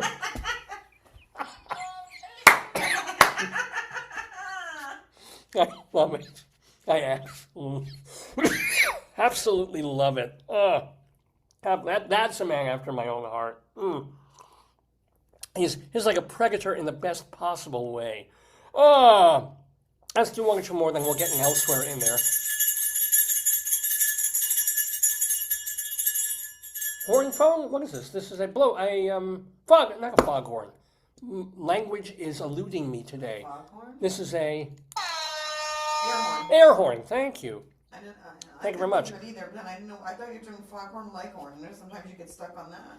So we're remaining on 10th Avenue now, but somewhere else. A caller at a church on 10th Avenue said a man, possibly on drugs, was repeatedly punching himself and ringing the doorbell. Maybe that's just the Avon lady. It could be. Maybe he was practicing boxing. It's like, Boy Scouts have ding. got really. Oh yeah, no, that's got really tough, you know. yeah. When they run out of Samoas, they just get really antsy and stuff. All right, let's do another. Bell phone. Hello. No, do the one that says stuff. The button that says stuff. Oh, okay. We can do the. One more time. This is the yes dear phone. I got it. I couldn't agree more. Okay, and he knows I have it. Going to 8th Avenue, where a caller. Tom Fay died. You knew that? I'm sorry, who? Tom Fay. Who's Tom Broadway Fay? musical director. In June. Tom Fay. I honestly don't know who that is. What did he direct on Broadway? I don't know anything. These are people sending you stuff. No, I mean he directed on Broadway. Not a musical director, but a director. I think it's a musical director. Because usually I know these names. I'm just curious. Well, I can look it up on here. Load, yeah, it won't load. It says music director. Okay, musical director. He's the guy who's the conductor. He's in the pit. He was the one of I Love You, You're Perfect, Now Change. Oh. Well, that's off Broadway, but yeah, I don't think that ever went to Broadway. I'm sorry. Musical director. Okay. An arranger. Yeah. Thomas C. Fay. He died in June. And he worked a lot with Paul Gemignani, so major dude. Okay. Sorry. Okay. Go ahead, honey. Okay. Where were we? We were on. Still Greeley. Right. A caller on 8th Avenue said his power had gone out and he couldn't find his glasses to even begin to do anything about it. It was like, I love him. That would be me. So if he couldn't do anything, how did he dial the phone? He probably went outside the house. And not to mention, it was 9:30 in the morning. Unless he lives in a cinder block. In a cave. Yeah. Because, nobody cares about a power outage at like 3 o'clock in the afternoon. He might live in a basement. He might. But that's just great. Let me do an elsewhere. So this is, even though these are all about Greeley, Colorado, and calls that came into the police department, yada, yada, yada, we also like to share a story that came from elsewhere in the universe. And here we go all the way down to Florida for a ridiculous, crazy, weird story. New details have emerged of an intense alligator attack on 20 kayakers in Florida. The attack happened back on March 3rd as the group paddled on a canal in Polk County. So this included 64-year-old Christiane Salvador, who suddenly felt something bump against her paddle. Salvador's kayak flipped, sending her into the water. "There's an alligator on my arm!" she reportedly screamed. Her husband, Philip, somehow dragged her on top of the upturned kayak. However, her arm was still stuck underwater. Oh, God. Yeah, another kayaker tried to help, but the gator just pulled him under the water. That's when the guy stuck his fingers in the reptile's eyes, causing it to swim away. The gator was reportedly over 8 feet long and later on captured and killed, but the woman lost her arm. So I guess that made it a little easier for the guy to pull her into the kayak. He said, well, at least you're 10 pounds lighter. Did she live? Oh, she lived. She lost her arm. Oh, goodness. I would not go. What do they do? Like, I guess they grab on the arm and they don't let go. Oh, It's God. lunch. That's like the people the surfers who lose their arms to sharks. Yeah, this is exactly what it was. This is a gator attack in Florida. There's so many gators in Florida. You find them on the streets, you find them on the lawns. But okay, you can't avoid that. Yeah. But you cannot go into a little unprotected boat and then let's just paddle and see the alligator. They're alligators. What's wrong with you people? Are very brave. Okay, if brave is the word you want to use, Yeah. no. Okay. No. Let's go back to Greeley, Colorado, though, for more coplog items. Real phone calls that came into the police. Let's go with the Jewish laser ketchup phone again. It's just a ketchup one. It's red, honey. Oh, it's red. It's just a regular red Yeah. ketchup. Oh no! Oh, it fell. Oh no! Here, put on your finger here. I broke the ketchups. All right, hold You on. gotta do that. You gotta do A caller that. Okay. on 27th Street Okay. said a group in a neighborhood park was pointing flashlights at each other Oh wow. Perfect. Perfect timing. and yelling crazy things, including, "I'm going to eat you." I hope it's a film. I hope. I hope it's either a film. Maybe it's the guy who's looking for his with no lights. He's hungry. Then Maybe again, it's Badlands looking for the next chicken wing competition. if I ever stop by the Olympic women's volleyball team and they say, "I'm going to eat you," I'll be like, "Hello." But a different circumstance, I think. Anywho, oh, do we have another call? Oh, sorry. I was looking at your... Last couple of Greeley times. A caller at a fast food restaurant on 10th Street said that a man locked himself in the women's restroom and had been there for 45 minutes. The caller said people locking themselves in the bathroom have been an ongoing issue. Well, sometimes these gender decisions take some thought, you know what I'm saying? But, yeah. What do you do? What is the appropriate amount of time you're supposed to be in the bathroom? I don't know.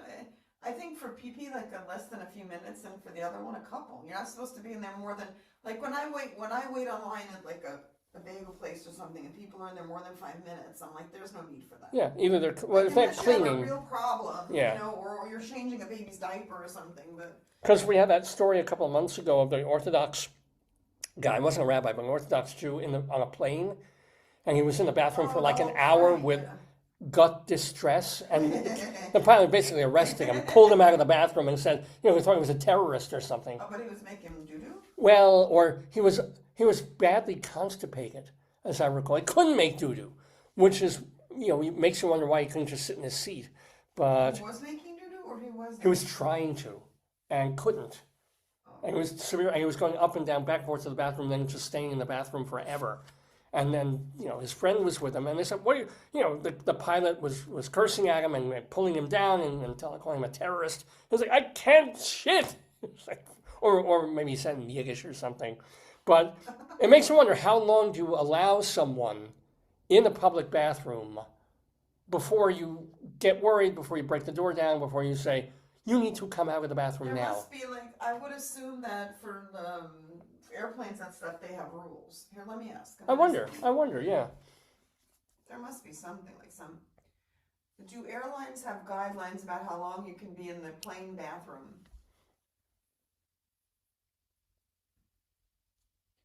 It says they don't have here. There's no official rules, but thank you, AI. However, there are guidelines. If a passenger cabin crew, if they're in for an exceptionally long, it doesn't say how much time, they can knock and urge to finish. Oh God, that's disgusting. That's the Hurry up, plan. gotta go. I mean, if you have bad diarrhea, it's like, fasten seatbelt sign. That's the thing. So, One time I broke that because, like, I have bladder stuff, and I had to go so bad. The woman's like, "You can't get up," and I said, "I'm gonna wet myself. I have to." Like, I could not. yeah. And I had to do it, and I guess. Technically, we're breaking the law. Yeah, I know, This but is, I was like, yeah. I'm gonna wet the thing, Or safety during turbulence, right? Yeah. So it may not be a seatbelt, but you can't go to the bathroom then. If a queue for the Labby becomes too long, they may ask people to sit down or Take a number. yeah, they'll tell people to go back to their seats for a bit, and or using the bathroom just before takeoff. Or wait, Oh. it is advisable to use the bathroom before takeoff, just in case you I have to. thought you couldn't use the bathroom when the plane was on the ground.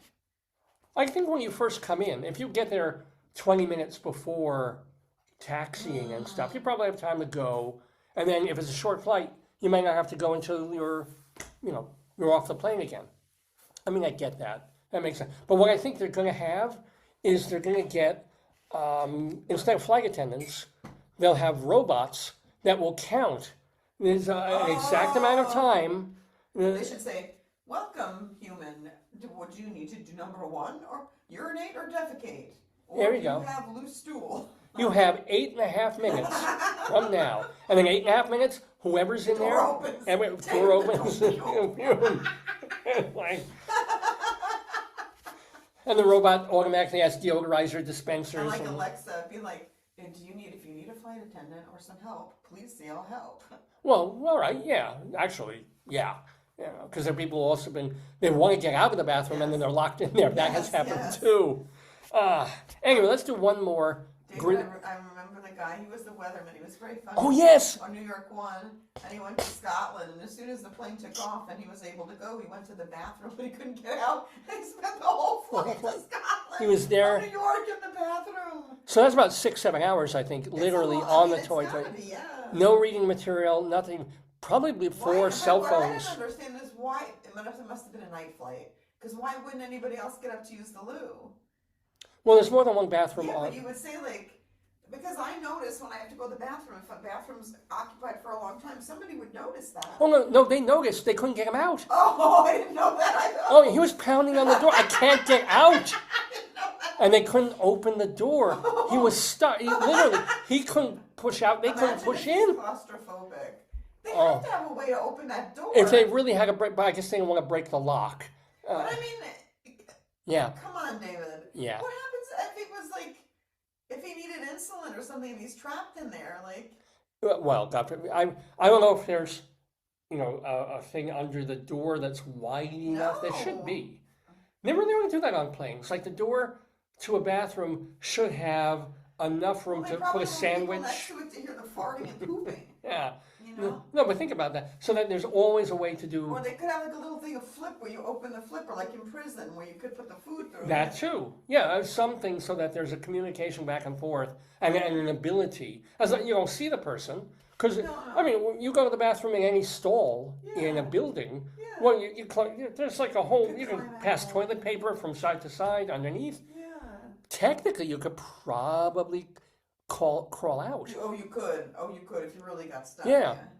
I don't know if you could do that on a plane, No. but maybe they ought to.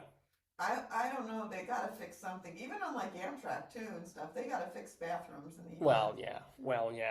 All right, let's do one more. I'm sorry. No, let's do one more Greeley time.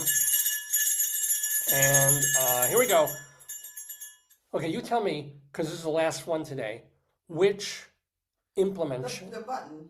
The button. It You says love the- the yes to your button. Here it is. Okay, Here, yes. here it is. If you're happy, I'm happy. Oh. Oh. All right, here. Let's hope that this item from the Well, Greeley.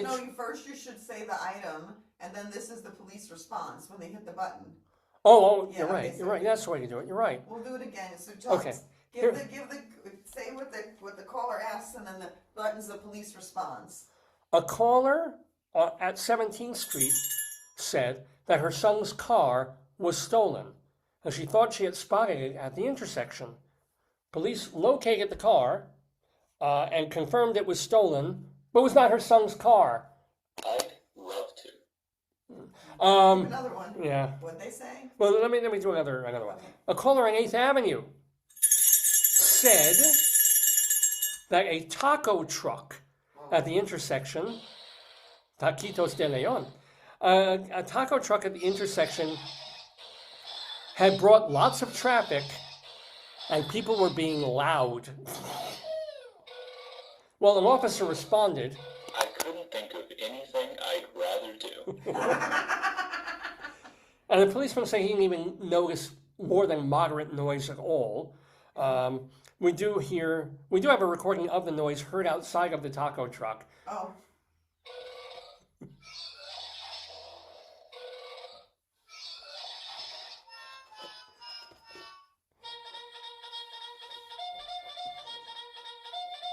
Oh wait, no, we do have the noise. Hold on. We do? Wait, those were fine noises. What? No, we got the noise here. What was that?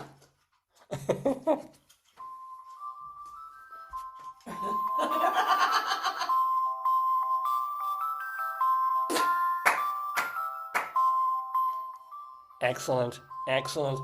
And police found the taco truck by following a trail of these. Just on the way and to and from the truck, they found bunches of these. Anyway, that, my friends, is for this week, Greeley Times. Where's my outro theme? Where's my outro? Here it is. Mr. Horace Greeley was no fool. No, he was not. I'm sure that you agree with me that Greeley was no fool. What he is getting at is that Mr. Greeley was no fool. Yippee-yi! Yippee-yi, yippee-yi, yippee-yi, yi-yi, yippee-yi, yippee-yi, yippee-yi. Yes, ladies and gentlemen, live on this Saturday morning, July 5th, 2025, on the Dave's Gone By Facebookio Podcastio Programmio of the Stream, our 989th episode. If you want to write to me, davesgoneby@aol.com is the way to do it. You can also post on our Facebook page, Dave's Gone By, or just message me right on Facebook, Dave's Gone By. More fun to come on this episode. We've got our Colorado Limerick of the Damned, where we're going to Burkett, Colorado. We have our StoryTime, A History of Underwear, featuring Professor Chicken, or with Professor, basically doing the whole lecture. We'll have Rabbi Sol Solomon talking about the American Civil Liberties Union defending a young girl, a rather stupid young girl. And before all of that, though, we have our guest in the neighborhood talking to the one, the only, the Jewish Rabbi Sol Solomon. She is Devon Fulford. Actually, let me open up my share so I can share screen with you. Let me take all these down. Pull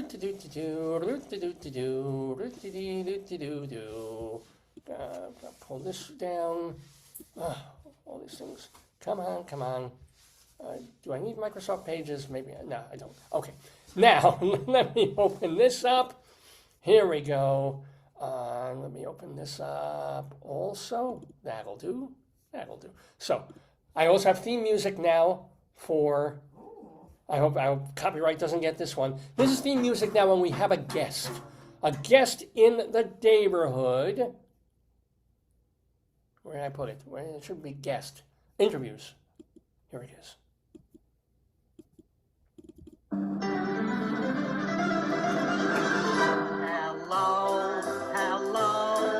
Hello. What a wonderful word. Hello. Now I'm trying to find my... Hello. You can hear it wherever you go. A stranger. A little worried that... Because the song was from 1929, but that feels recorded much, much later.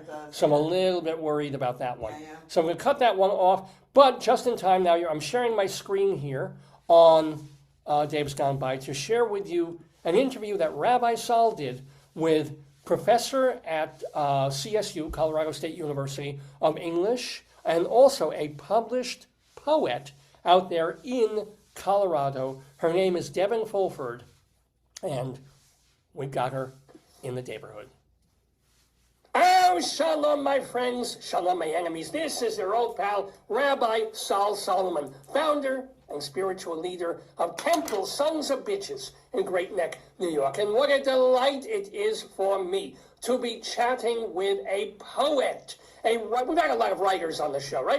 They're a dime a dozen, but poets are like 2 dimes a dozen because you don't get a lot of people doing that, at least semi or even professionally. She is an educator. She is a doctor which if we can look at this mole on my neck, I'm a little worried about that, but we'll do it. Her name is Devon Fulford, and she is known to the producer of this program, Dave, because she used to teach at the same university where he used to teach. She's moved on to bigger and better things. He's here doing this shit. But Devon Fulford is here in the neighborhood with us. Shalom, Devon! Thank you so much. How you doing? It's summertime. You mentioned off the air that you're in this lovely old house in Colorado, yes? Lovely, yep. But it has one problem. What is the problem? The problem is that we do not have central air conditioning in this house. Oh, you don't have central air, but you have conditioners, don't you? No, we have a whole house fan, and we have just regular fans, and we have like an evaporative cooler that we use in the window in the bedroom. All right. But it's a very large house. It's a 2-story house. It was originally built in 1940 with a big update to it in 1990. So it's very peculiar. It's kind of a house of You froze. together. And honestly, that's why we chose it. It's not a very standard run-of-the-mill sort of space, but it is very, very warm right now in the summertime.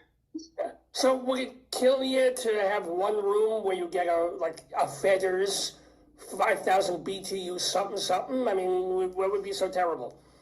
That's sort of what we have in the bedroom, but we're looking at maybe upgrading. It's an evaporative cooler, and it drains out. I mean, it's got an attachment that connects to the window, and then it drains water. And for some reason, last year, the humidity level or something in the house, there was a ridiculous amount of water coming out of the thing. So I think we need something new. Yes, definitely. I mean, the thing with the tube and the draining of the water is like my prostate. It needs to be looked at. Anywho, I'm hoping this will go okay because you're sometimes freezing a little bit with your Zoom thing. Oh, okay. You're all the way out there in the boonies of Colorado, but we're going to make the best of it. If it stops, we may have to stop and start and whatever. But so far, we're okay.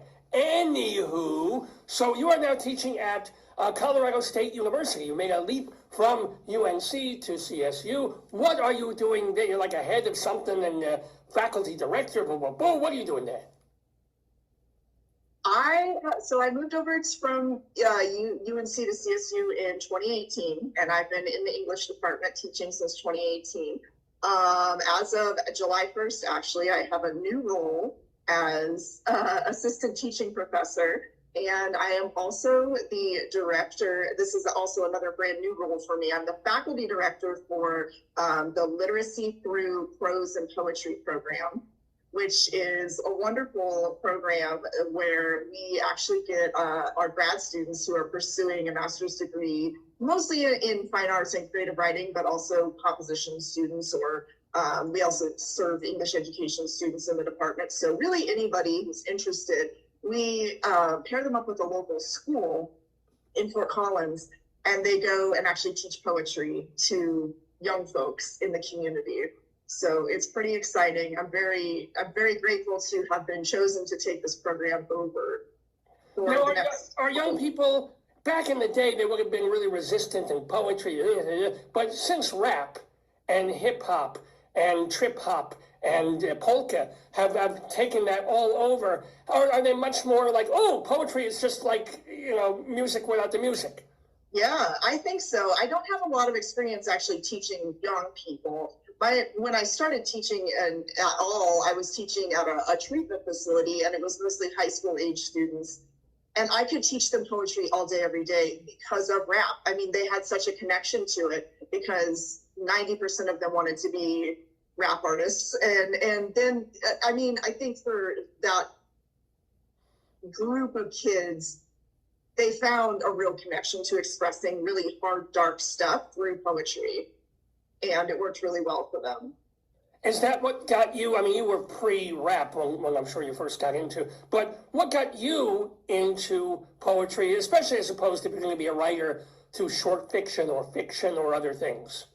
Yeah, I've been writing my entire life. It is the one thing that I always hope to do with my life is be able to professionally and traditionally publish books. When I first I did my undergrad at CSU many, many years ago, and I studied creative writing, but I did focus in fiction. I thought that was where I wanted to be at the time. And then a few years later, I did my master's in creative writing at the University of Denver. And at that time, I shifted to poetry entirely. So I studied under Joseph Hutchinson, who was a former poet laureate of Colorado. And he was amazing and wonderful and super supportive of what I was doing. And I haven't written fiction in many, many years now. It's just the shift happened and I've never gone back. Well, what is it about poetry that speaks to you, that calls to you as both a reader and a creator? I think the freedom.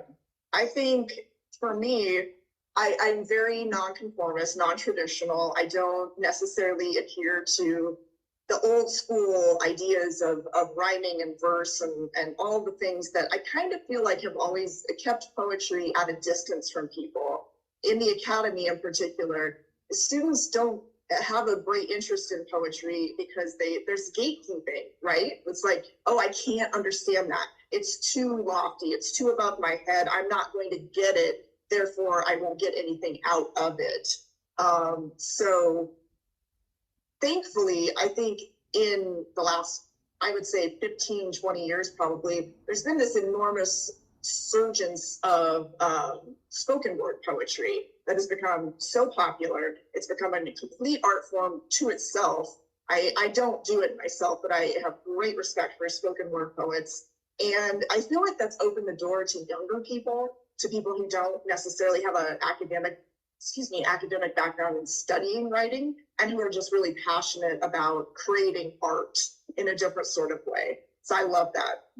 Well, who are the poets that you appreciated when you first started getting into it? Or even back when you were writing fiction, who called to you when you read them? As a young writer, I really connected with the beat poets. Allen Ginsberg's Howl is one of my still all-time favorite poems ever. And actually, when I was working at that treatment facility, I gave those students Howl, and I had them paraphrase it. And I mean, not the entire thing. It's a monstrous poem, but like the first good chunk of it, we all read it together and we talked about it. And then they all picked parts of it and they rewrote the sections as applicable to their own life. But I feel like the freedom and the nonconformity, the topics that were always approached by beat poets kind of align with how I like to write.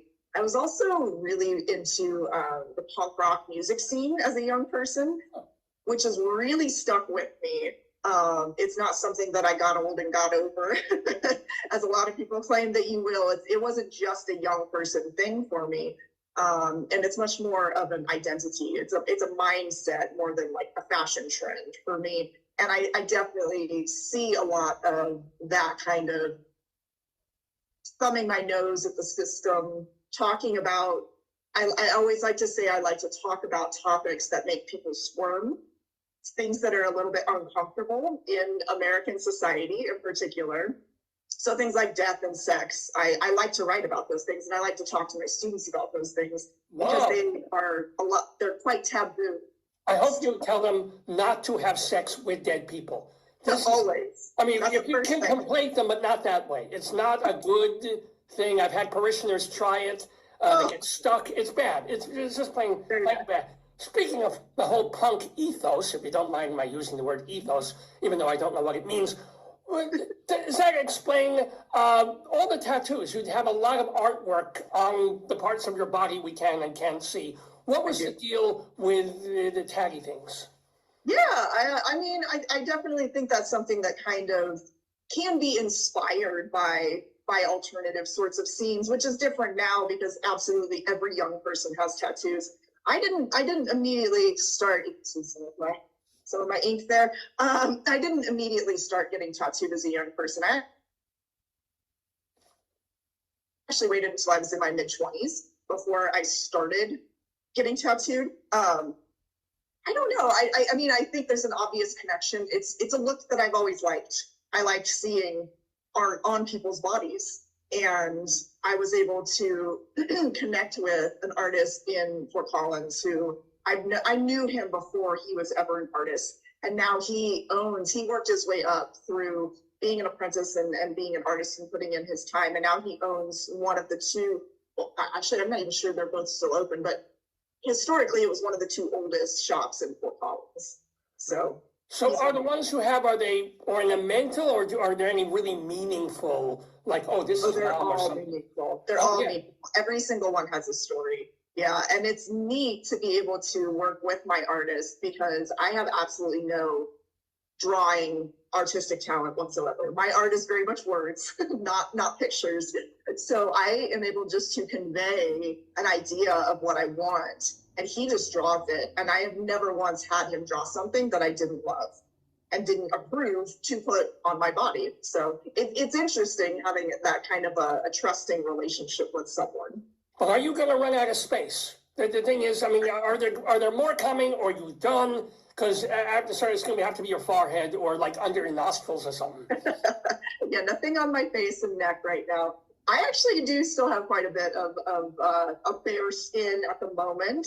I don't have any current plans for anything, but that definitely doesn't mean I'm done. Now, going back to your college years and things like that, you mentioned the master's, you mentioned that.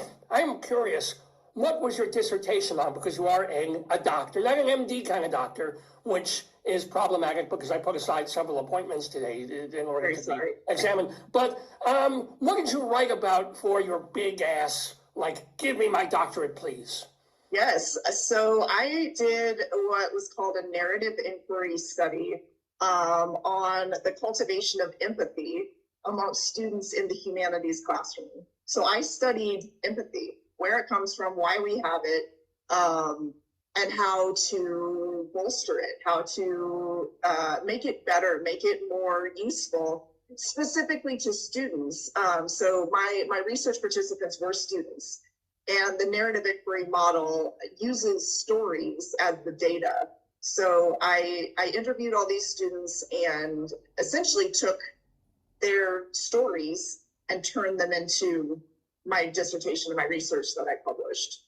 So you were looking for examples of empathy in the things that they were writing, or no? More some of what they were writing, but more about how they have relationships, both with their instructor and with each other in the writing in the humanities classroom specifically. I think that for us at CSU, I know this isn't universal, but it's pretty similar in a lot of places. Our writing courses are mostly capped at 24 students, so it's very small. We always have small classes, which is really nice, but it kind of demands community. You have to be able to have some kind of community and set it up and figure out how it's all going to work. So I studied the ways that students utilize things like office hours, how they build relationships when they are asked to do workshops in the class, all kinds of things like that.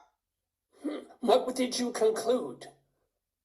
I concluded that the instructor in the classroom is pivotal in cultivating empathy amongst the students. And I anticipated that outcome, obviously, but it was amazing to have the data to support that outcome after it was all said and done. Yeah, I have to tell Dave to stop smacking his kids around. It's not working. He tried it with a belt. He tried burning them with a hot iron. There've got to be some other ways. It's just, it isn't, I mean, it's getting the work done quickly, but not well. Yeah. Not well, no. Speaking of getting work done quickly and well, you've been teaching for a few years now. As a matter, you made that shift in 2018. Have students changed over the course of not only your teaching, but pre and post pandemic? 100%, yeah, massively, big changes. I mean, the pandemic changed everything for everyone in various ways. I would say that the first couple years coming out of the pandemic, it kind of was where the students were in high school when the pandemic happened, that they didn't really get to complete their high school experience. And so we were finding that a lot of students came to college kind of expecting the same, like, oh, we're just going to get passed through. And that was very challenging. We definitely felt like there was a lot more, I don't want to say hand-holding, but a lot more support needed for students immediately post-pandemic. I kind of feel like we're coming out of that now. And it's kind of, to me, it feels like it's sort of leveling off. But yeah, I feel like there was kind of almost like a learned helplessness among students, that we had to kind of reframe the way we were teaching to go back and really get back to basics, even with some of the more advanced students, which I wasn't anticipating. Without dumbing down the curriculum, what did you actually do?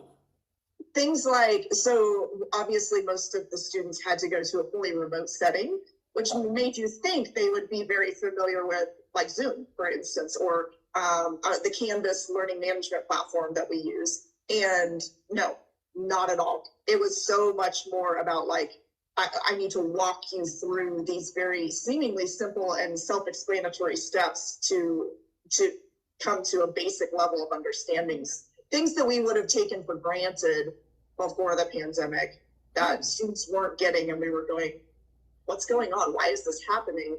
And then kind of collectively. I've seen them in the cafeteria holding a spoon upside down and then trying to have soup. And I will have to go to them, and I will, and I'll be gentle about it. But I'll put it's problematic. They're strange. Can I ask, what is your favorite? Not in terms of students, but I assume you still have to teach like basic English, but what's like a course that because of the level you're at, you get to teach? My favorite course I've gotten to teach, and I'm really fortunate because I'm going into my third consecutive semester of teaching this class, which doesn't often happen for folks in my position. It's an upper division writing course, but it's specific to students in the arts and humanities. And so it's so much fun. I've gotten really, really into experiential learning in the last year. And this is so obnoxious, and feel free to make fun of me for this, Rabbi, but I'm actually starting another PhD program. Like I just started on July 1st. Oh, you're not getting one set up there. You're going for another PhD? Yeah. In what? Creative writing. All right, I'm going to make fun of you. Why are you doing this? You're a doctor already. You should be doing Fulbrights and full not so brights. What's going on? So I'm not tenured, and that means that my job is precarious, and I don't get to always teach the classes I want to. And within the academy, it's about the credentials you have and not necessarily how much you're publishing, which really that feels very backward to me because I've had a lot of success publishing in the last few years, and I still don't teach creative writing classes. Well, may I jump in there? I know you publish poetry. You have these chapbooks. You have Southern Atheist, Oh Honey. You have The Skin Song, and also Gulp. These are your hold them up proudly. But are you also publishing academic in journals, or this is your publishing? This is my publishing right now. Okay, yeah. Yeah, I focused on the creative aspect. So with the PhD, actually, I'm working one-on-one with an amazing woman who's my mentor. The program's very interesting. It's very project-based, and because I already have a doctorate, they're not making me do all the coursework again, and I can kind of just leap into this project and start working. And so she suggested that I write a book that is like a craft book on experiential learning in the writing classroom. All right, so it's a project of love as well as trying to get a PhD with it. Yes, so it's something you really, really will care about and can publish, and it will be a useful textbook kind of text, but not an academic-y, high-level ivory tower kind of thing. Absolutely, yes. Yeah, there's a writer named, he's well known in the writing education community. His name's Peter Elbow. And he's written some books. There's one that's called Writing Without Teachers. There's one called Everyone Can Write. I'm trying to remember if it's anyone or everyone. I think it's Everyone Can Write. But he's also known essentially as the founder of the concept of free writing. And so the first thing I'm doing in this program, my mentor suggested some of his books, and I'm just reading them to see if I like the way that he writes in this essay style that's constructive and prescriptive, but also very anecdotal. And I'm about halfway through one book right now, and I'm definitely enjoying it. So we shall see. We should expect Peter Elbow to give you a hand. I'm getting this.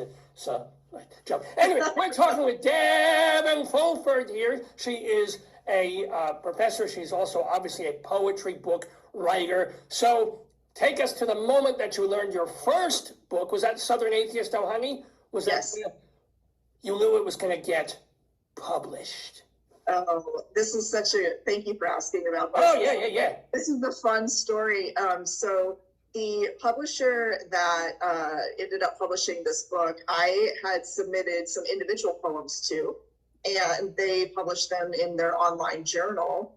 And a few weeks, I think maybe just a week, or I don't remember exactly the timeline. This was actually in 2020. It was in December of 2020. Not long after the poems were published in their journal, they knew that they were part of a full chapbook, and they asked for the full manuscripts.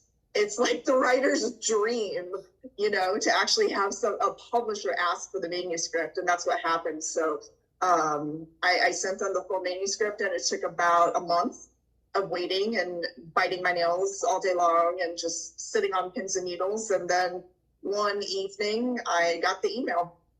It was on a Saturday, and it was in the evening, so a very strange time, and you won't expect to necessarily hear that your first book will be published. But I will anytime. You can wake me up at 3:48 in the morning, right? Please do. Yes, yeah. Absolutely. Oh, so Mazel, so can I ask, do you have a favorite poem of yours of all time? Of mine? Yeah. Oh, boy. One that you're proudest of, whether it was the first one that you completed, first one got published, or one last week, I don't know. Really hard question. I don't think I've ever been asked that.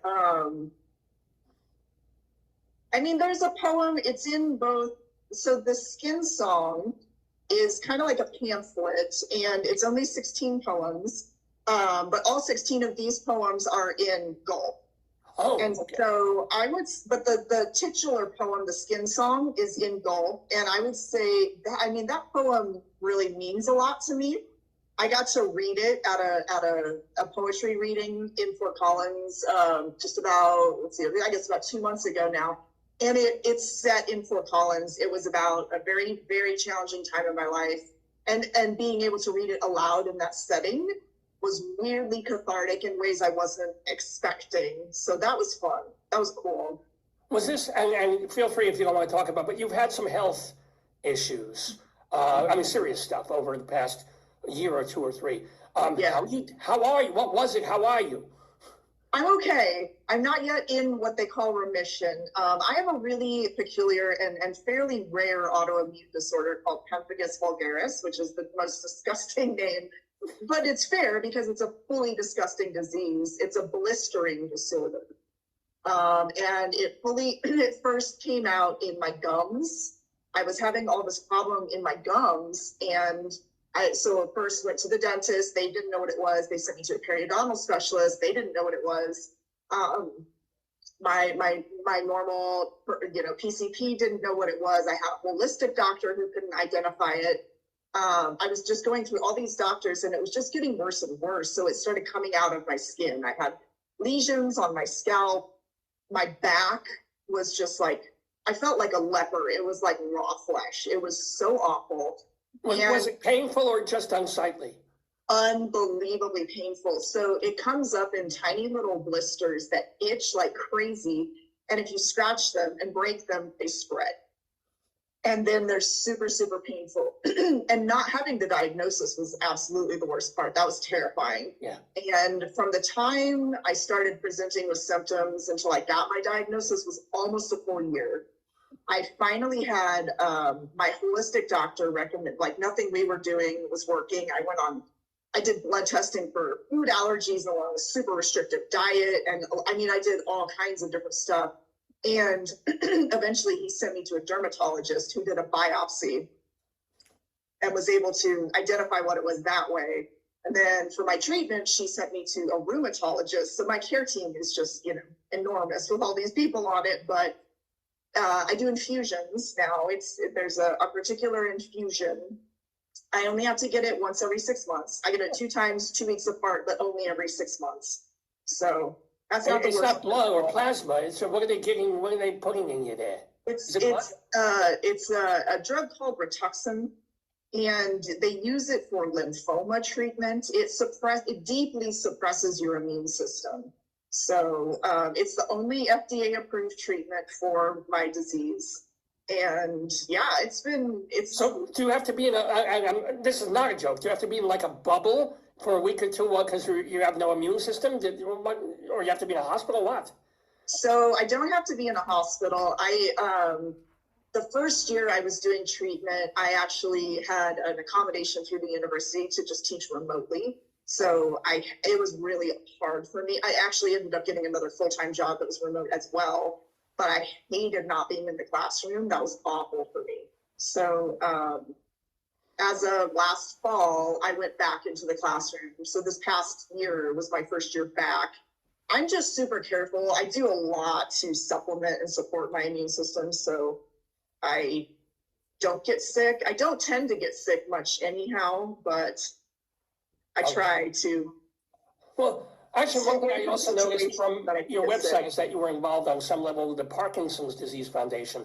That is not personal, or is that familiar, or you just want to help this group? Yeah, so that was actually the other full-time remote position I took. I was the director of content and education at a local Parkinson's organization here in Colorado called the Davis Finney Foundation. And wonderful, wonderful foundation. Davis Finney is a former Olympic bike rider who has Parkinson's, and he's a lovely human. I mean, honestly, everyone I met in the Parkinson's community is just amazing.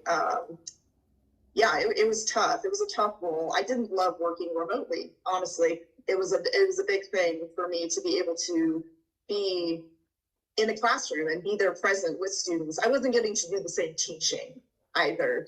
I like managing people. I like directing content. I like creating content, but my heart is in teaching, and so I'm glad to be back. Well, let me ask then, when you try and teach, do you teach any poetry classes?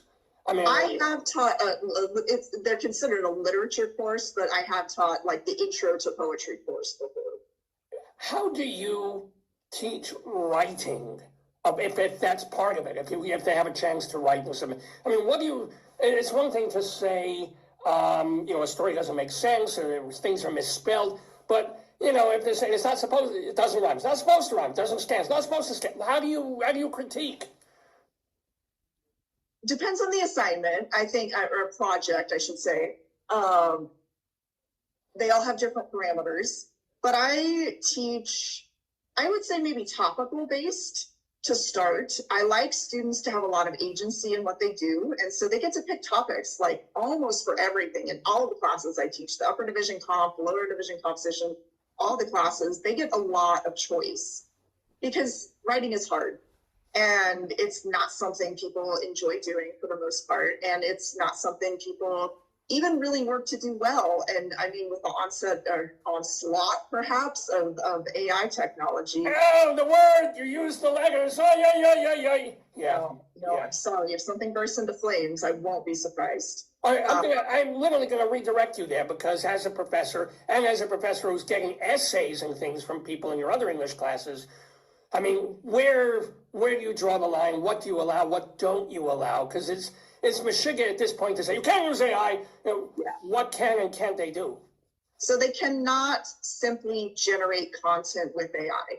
They cannot plug in a prompt and have it spit something back out and use that as their own. So I actually, I just encountered it this week. There's a wonderful essay that I give all my upper division students. It's by Anne Lamott, who is also a great writer and writer on writing. There's an essay called Shitty First Drafts in her book, Bird by Bird. And the students love it. I mean, largely because that's shitty in the title. Obviously, that's very exciting. I love it. Yeah. But it's a wonderful essay. It's not very long, and it essentially is advice from a professional writer telling fledgling writers, just get it on the page. Just brain dump, like just do it. Just get it out. And I just, last week, I had students read and work on the discussion on this. And I had a student plug in, and I mean, it's... How could you tell? I mean, AI is getting so good now. Yeah. That it's not so simple as, oh, there you go. It's got the threes, this, and this, and this. How do you tell? I've been reading human writing for so long, it's actually not really that hard for me to differentiate. I know the way students write. I know the cadence of their writing.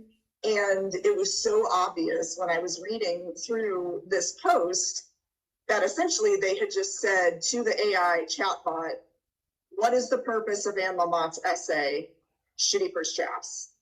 And so I plugged that in to ChatGPT. And she had pulled verbatim phrasing from it. Yeah. So it wasn't even hard for me to figure out the prompt they put into. Yeah. So it's something obviously that we're constantly thinking about in the university, in the academy. There's workshops all the time. There's trainings, you know. Some people have a really hard line about like, you cannot use it for anything ever or you will fail. I agree with you. I don't think that's feasible or realistic at all. A way I do permit students to use it, for instance, I teach a website building project. And with some of the free website platforms, they will have AI generate like the layout or imagery, but they have to be honest about that. They have to say this, you know, this was created by whatever machine. Yeah, layout doesn't bother me. It's such a slippery. And it changes every year, every 6 months. Yeah. So how is academia now? I know you can't. There's certain things you probably can't say, but you still want to keep your job and get renewed until you get tenure. So, no, seriously. But with the administration, with the ICE, with the everything, are you guys just running scared? I would say the spring semester, well, let's say the fall semester last year definitely closed on a very uncomfortable note with a lot of uncertainty. And then coming into spring, there was absolutely a lot of fear on campus. People not knowing what to expect, people not knowing if they're going to be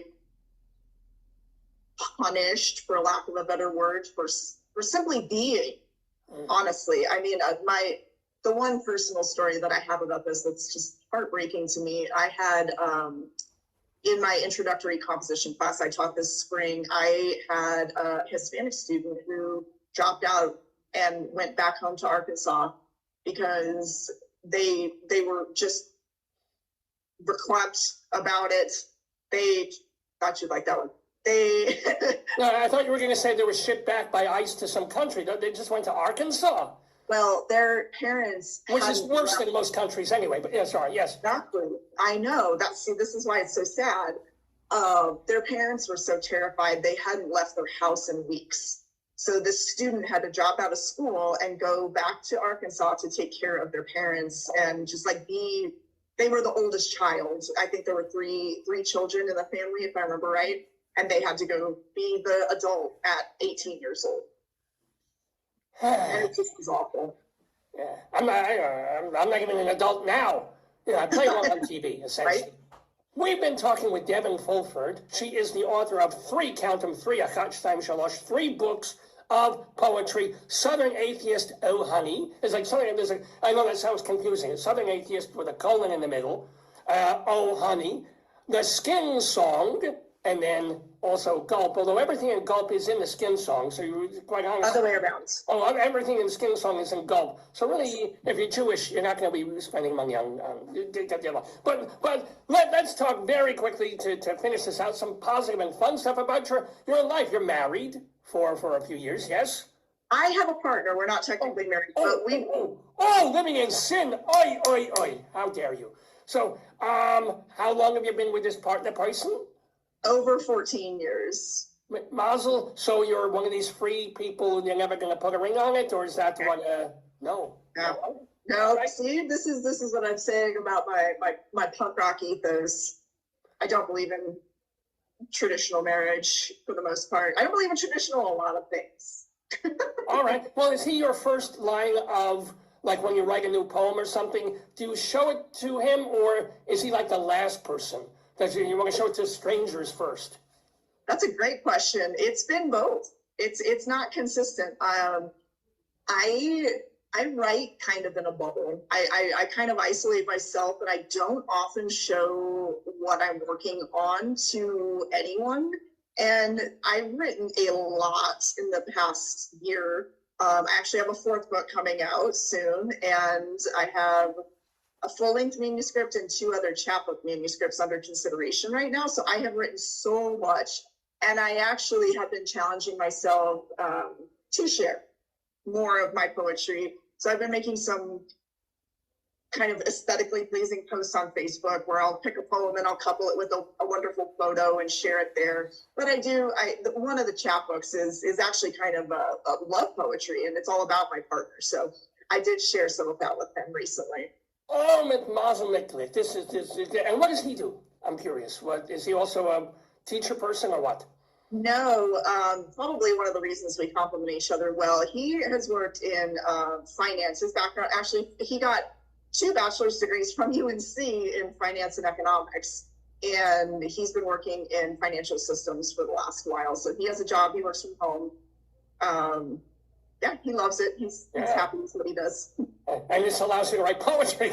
So, and also, one other question. A lot of time you pose or do things, you still go on like motorcycles and go. Aren't you afraid of those things? I am not. Not afraid of tattoos, not afraid of motorcycles. You're not Jewish. It's very, very obvious that you are not Jewish. But you are delightful and so talented and so creative and so important as an educator. Ladies and gentlemen, Devon Fulford, please get her book. Oh, do you have a website there? It's definwords.com. Yep. DEF, which is not like your name. Those are my initials. Wait, DE. Oh, what's the IN then? DEF.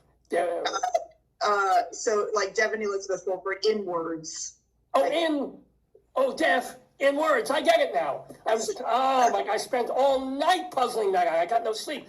DEFIN words.com to find out how to buy your books, because of different publishers, to find out, to see, read some of the things you're writing, your resume and what you're doing. First of all, I wish you tenure. It's a while, but God willing, Bezras Hashem, I wish you good health. That is even more important than anything else. Love with your partner, love of what you're doing, more and more creativity. Devon Fulford, thank you so much for being with us in the neighborhood. You betcha. Thank you so much for having me. Shalom to you. Bye-bye. Here on Dave's Gone By, in the neighborhood, we're going to pull that down. We're going to stay in share mode. Just going to get rid of the rabbi there and the lovely and talented Devon Fulford. Remember, now I've forgotten the website too. It is definwords.com. We'll keep mentioning that later in the show. But Rabbi Sol has gone away only briefly. He's wearing briefs while he's gone away because he is coming right back to us now for his other segment on this 989th episode of the Dave's Gone By show, because he's been having his moments these last couple of weeks. It's been a hell of a time in America, and particularly in New York. He's out in Great Neck. We're here in Maryland. But between the election or the primaries 2 weeks ago when Zoran Mamdani beat Cuomo and these other people, Rabbi Sol had some thoughts about that. And now he has some other thoughts about a girl, not in New York, but in another part of the country, a young girl, 14-year-old girl of Palestinian abstraction, who had some issues in the classroom with her teacher. And, there are two sides to every story. Two sides partially right, two sides partially wrong here. And the rabbi thinks that this is being handled in rather the wrong way. So let us open up again our little browser and give you his mini sermon. Rabbi Sol Solomon has been doing these sermons for many, many years on Days Gone By. As a matter of fact, he was on our very first episode back in October of 2002. He does most of our interviews, as you have seen. He also does these rabbinical reflections. He's done almost 200 of them at this point. And this one is called Danielle, Khalaf, and the ACLU.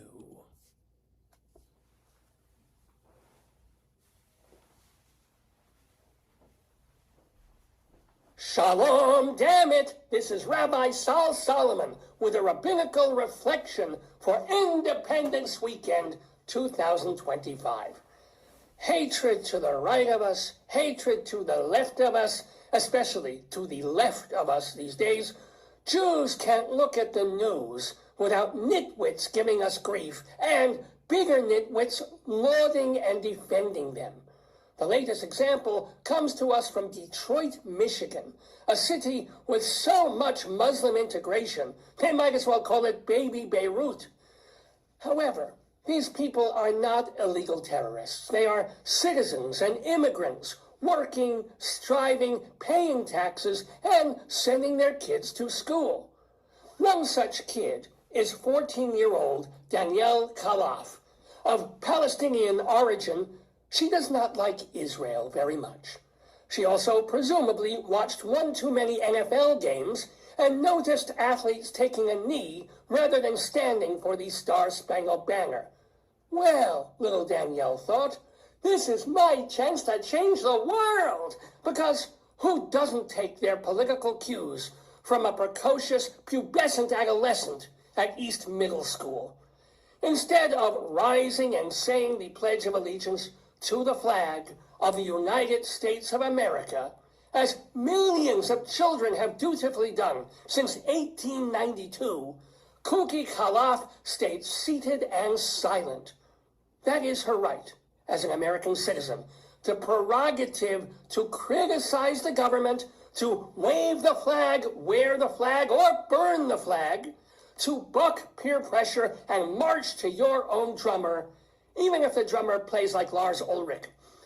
I'm sure Danielle, a stubby potato of a girl, who you can tell will be a middle-aged cat lady by the time she's 22, sure she dreams of being courageous like Greta Look at Me Thunberg.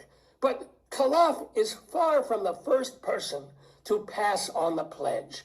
Atheists have long bristled at the under God part, and people with hair lips can't pronounce indivisible. So Khalaf is entitled to her narcissistic snit over America's military support of Israel. But her teacher, Carissa Serrano, was not happy about it and called the girl out over her Gaza grandstanding. Maybe Serrano's pro-Israel? Maybe she's just appalled by the girl's refusal to pledge allegiance to this nation and no other. Serrano told her, quote, "Since you live in this country and enjoy its freedom, if you don't like it, you should go back to your country."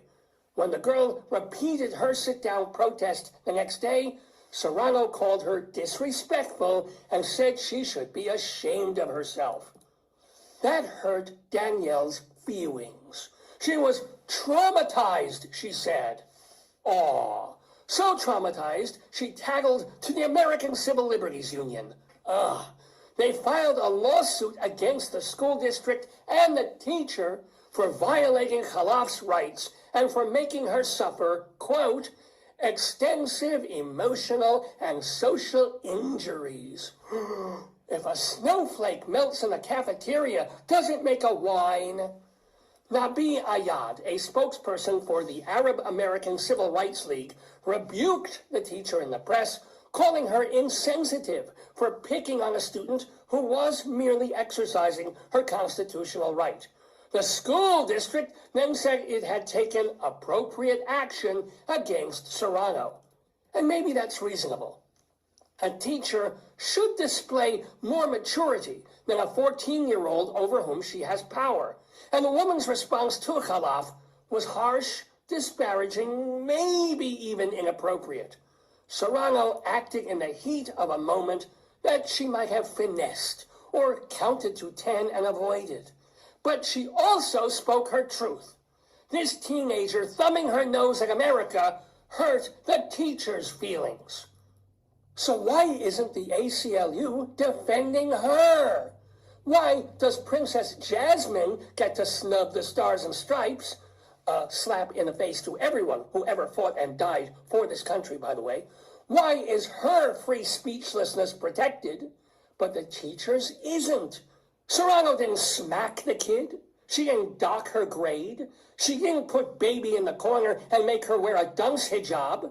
She didn't glue her eyes open and force her to watch Schindler's List. She merely called Khalaf shameful and disrespectful and asked her, insultingly but fairly, if this country's military choices are so hateful to her, why doesn't she snag a one-way ticket to any country in the Arab sphere where, of course, young women are free to do whatever they please? Before she becomes another brainlessly woke college student blocking traffic and sleeping in a green tent, maybe this 14-year-old should learn that just because your actions are legal doesn't mean you're not responsible. If you give me the finger and I call you an asshole, why does the ACLU protect your finger but attack my asshole? That didn't come out right, but you know what I mean. Freedom of speech works both ways. If Khalaf can make her stupid statement, Serrano should be able to denounce her.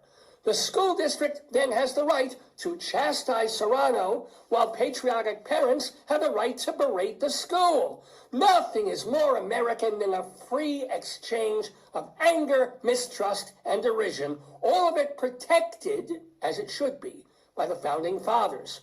Danielle Khalaf is getting all sorts of sympathy for sitting, but I stand with Serrano. And when it comes to the ACLU's lame brain lawsuit, I paraphrase the pledge and hope the teacher receives the justice meant for all. This has been a rabbinical reflection from Rabbi Sol Solomon, Temple Sons of Bitches in Great Neck, New York. Yankee Doodle, damn it!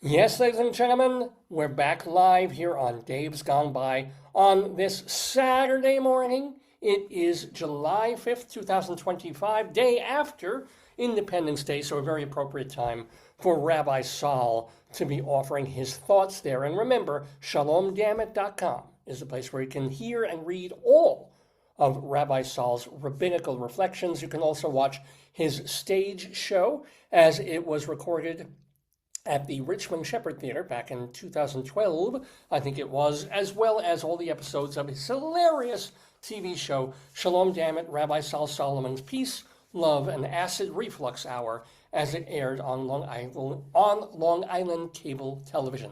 Anyway, it's Rabbi Sol Solomon, shalomdammit.com. I'm Dave Lefkowitz of davesgoneby.com, and you're watching the 989th episode of this fine, fabulous, funky, frolicsome program. We still have a bit more to do on this holiday weekend episode of the show, and that includes our Colorado Limerick of the Damned, as well as our Friends of the Neighborhood, where we talk about people like Devon Fulford who have been on this program in months and years before now, so we let you know what they've been up to. But right now, it's time, ladies and gentlemen, it is time for a segment that we call Storytime. This began several years ago when I found a book in a gas station where we were having our car serviced. And it was some book about a boy who just wanted to have enough money to buy a cow. It was Hansel and his cow, or something like that. And do you remember the name of the Hansel book? It was Hansel gets a cow or something. Yeah, A Cow for Hansel. A cow for Hansel. Yeah, so that was a fun story that we got to read. Thank you. I read it chapter by chapter for several weeks on the show. And it was fun, and I made fun of it a little bit, and we also shared the story. So that got me in the mood and in the mode of occasionally reading stories by other people on this program. Usually we don't go through a whole long book like that. That was a special occasion. We do shorter books, most of them children's books these days, because children's books these days are not what they were when I was growing up. You're going to read the farm one. Potato's been reading it. Oh, they love that. Is that the next one? That may be, but that's so visual. This one's visual too. But I think we can read this. This is Show them Professor Chicken. well, yeah. Well, here's this is Professor Chicken in the book, A History of Underwear, featuring Professor Chicken, written by Hannah Holt, illustrated by Corwin Briggs. We will have our own chicken here. Oh, Jesus Christ! Oh, watch, honey, watch. They're freaking out. Oh, yes. Okay, that's some kind of call. Oh, God Almighty! Stop. Oh, the horror! The horror! Let's see if we can catch it in his mouth. Oh, almost.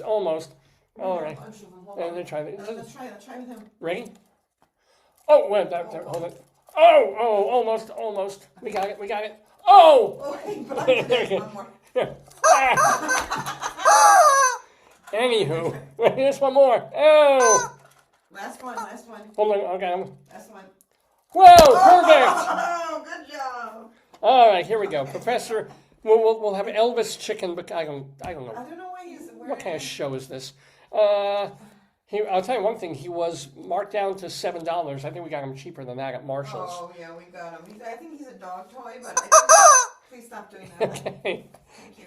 Here's a history God bless. of underwear. We're going to read a bit of this book. Maybe not all of it, because again, it's more of a visual book. And I guess they can get away with talking about underwear and showing underwear because it's basically all these chickens dressed in underwear for the book. It's quite a mural there.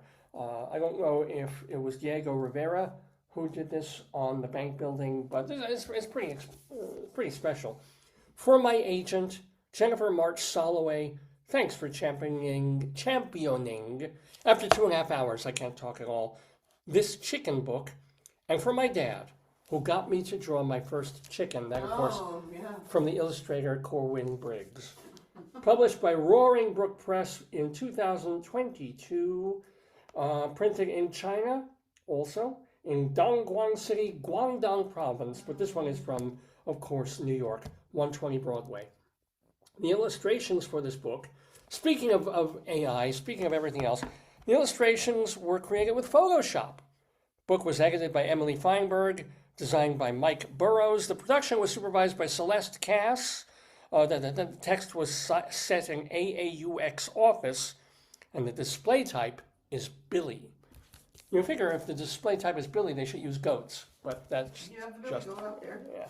We have the goat. All right, don't be gruff. No, you have the goat. Billy Goat, where is he? Oh, here he is. Anywho, here we have a chicken, a history of underwear. And we notice little cute things that they tuck into books like this. Homework, paragraphs, and worms. Yes, snails, worms, slugs, no spiders or crabs. And thus we see that snails are delicious, nutritious, and make good hats. Little snail hats here is very cute. Oh, that's adorable. Very, very cute right Why there. can't we have a snail hat? You know, I don't know. Well, you know why? Because I don't want to pay a full price. I want to buy them when they're on snail. Thank you. Now for today's lesson, a history of underwear. Oh, my heart is pounding as we speak. Underwear. Oh my God, this is so cute. underwear can be small.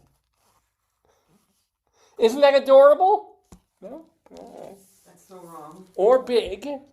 Oh, that's cute. Or huge. See, so he's wearing kind of a moo-moo there. Oh, no, yeah. With a moo-moo here and a I moo-moo see there. Professor Chicken in. It shapes our lives and supports us. Let's take a brief look at its history. Here we go. Over 5,000 years ago, in the Swiss Alps, a hiker named Ötzi became trapped inside a glacier. Look at this, is not good. That is very scary. Right there, he's trapped in a glacier. A glacier looks like a wall of glass, isn't it? Well, a glacier, it's glass. There's a glass here. Poor Ötzi died, but the ice saved his underwear. A leather loincloth tied with a belt. No. That's the underwear I tend to wear when I go to the theater, actually. I know. Like Ötzi's underwear, many early bottom coverings came in pieces. Guess what? That's why we still call them a pair. A pair of underwear. Yeah. Why do you say that? Because underwear is a piece. It's one thing, because they used to come in already learned pieces. something. Yeah. See, this is kind of cute. In fact, easy step-and-go underwear didn't exist back then. Early hunters and gatherers had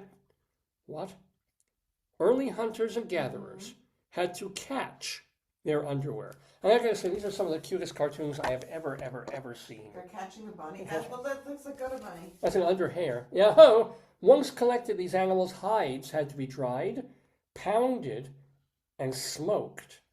It took several weeks to produce one sweaty pair of underwear. And look, there's a little chicken going, phew, that stinks. Which is what you constantly tell me about my underwear. Yes, So, yeah. that's a whole other reason. Maybe that's why the Egyptians in 1400 BCE preferred linen. Light and breezy. Linen underwear was worn by rich and poor alike in ancient Egypt. Of course, the super rich, like King Tut, wore linen with only the tightest weave and the smoothest feel. So you like these little tuggles having some room in there. Underwear fit for a king. King Tut liked his loincloth so much that when he died, he was buried with more than 100 pair. King Tut, buried with his undies. Wowza, that's a lot. Oh, God. What? You think my jokes are bad? Yeah. Thank you, dear. Here's Professor Chicken. I'm not making this up. Wowza, that's a lot of fruit of the tomb. You're still watching this program. You're still watching this Your show. favorite author. I love the pictures too, though. They're really cute. Yeah. Underwear could also be seen as a pile of wealth. How so? In ancient Egypt, cloth was valuable. So consider this. Okay. Linen starts as flax seeds. The seeds need to grow. After it's harvested, it needs to be beaten and woven into a cloth. So making a pair of linen underwear could take 4 or 5 months from start to finish. The professor says, I need a nap just thinking about all that work. Please note there's also a little sign at the factory that says, keep wings clean. Oh, the cuteness of this book, I've got to tell you. So, a little bit more. Wait, skip the page. Read more. It's a nice book. Wearing it was no simple matter either. In the ages before elastic, linen loincloths had to be carefully tied and tucked. One lazy knot, and it could roll loose in the middle of the day. Oh dear, how embarrassing. See? It's actually fascinating stuff. Yeah, we're learning. So if underwear was so expensive, what did early parents do for their babies? Around 1000 CE, so 1000, some cultures used plants for diapers. Oh. The Chukchi in northeastern Siberia padded baby bottoms with reindeer moss under sealskin pants. Oh, that's so cute. I think they were just too cheap to shop at Target, quite honestly. That's cute. I think that's not that one, that's the other one. That's that one, yeah. That's adorable. Plants were also the original disposable diaper. The Navajo in southwestern North America used shredded desert cliff rose for babies on cradle boards. Plant says pants, the original, quote, call of nature, says Professor Chicken. Watch your ears. Yeah. Throughout history, underwear differed not only by region, but also by age, class, and gender, along with everything else. English knights in the 13th and 14th centuries wore full-bodied underwear to protect and pad against the armor. Because they must hurt. Yeah, they're rubbing You against the must metal. get, Yeah. God, you must get bruising, right? Oh, and I wonder how they're going to tell children about this. English kings around this time preferred clothing that showed off power and wealth. Henry VIII liked wearing fancy underwear on the outside called a codpiece. Cod here meaning bag, not the fish. That's all they're saying about the codpiece, except you can kind of see, it's not very pronounced. Yeah. Well, you wouldn't want these chickens showing their cocks, right? So, meanwhile, Henry's wives wore underwear on their heads. What? That's right. In the 16th century, fine ladies wore head underwear called a coif, a linen or silk coif covered by a hat or hood while visiting friends or touring town.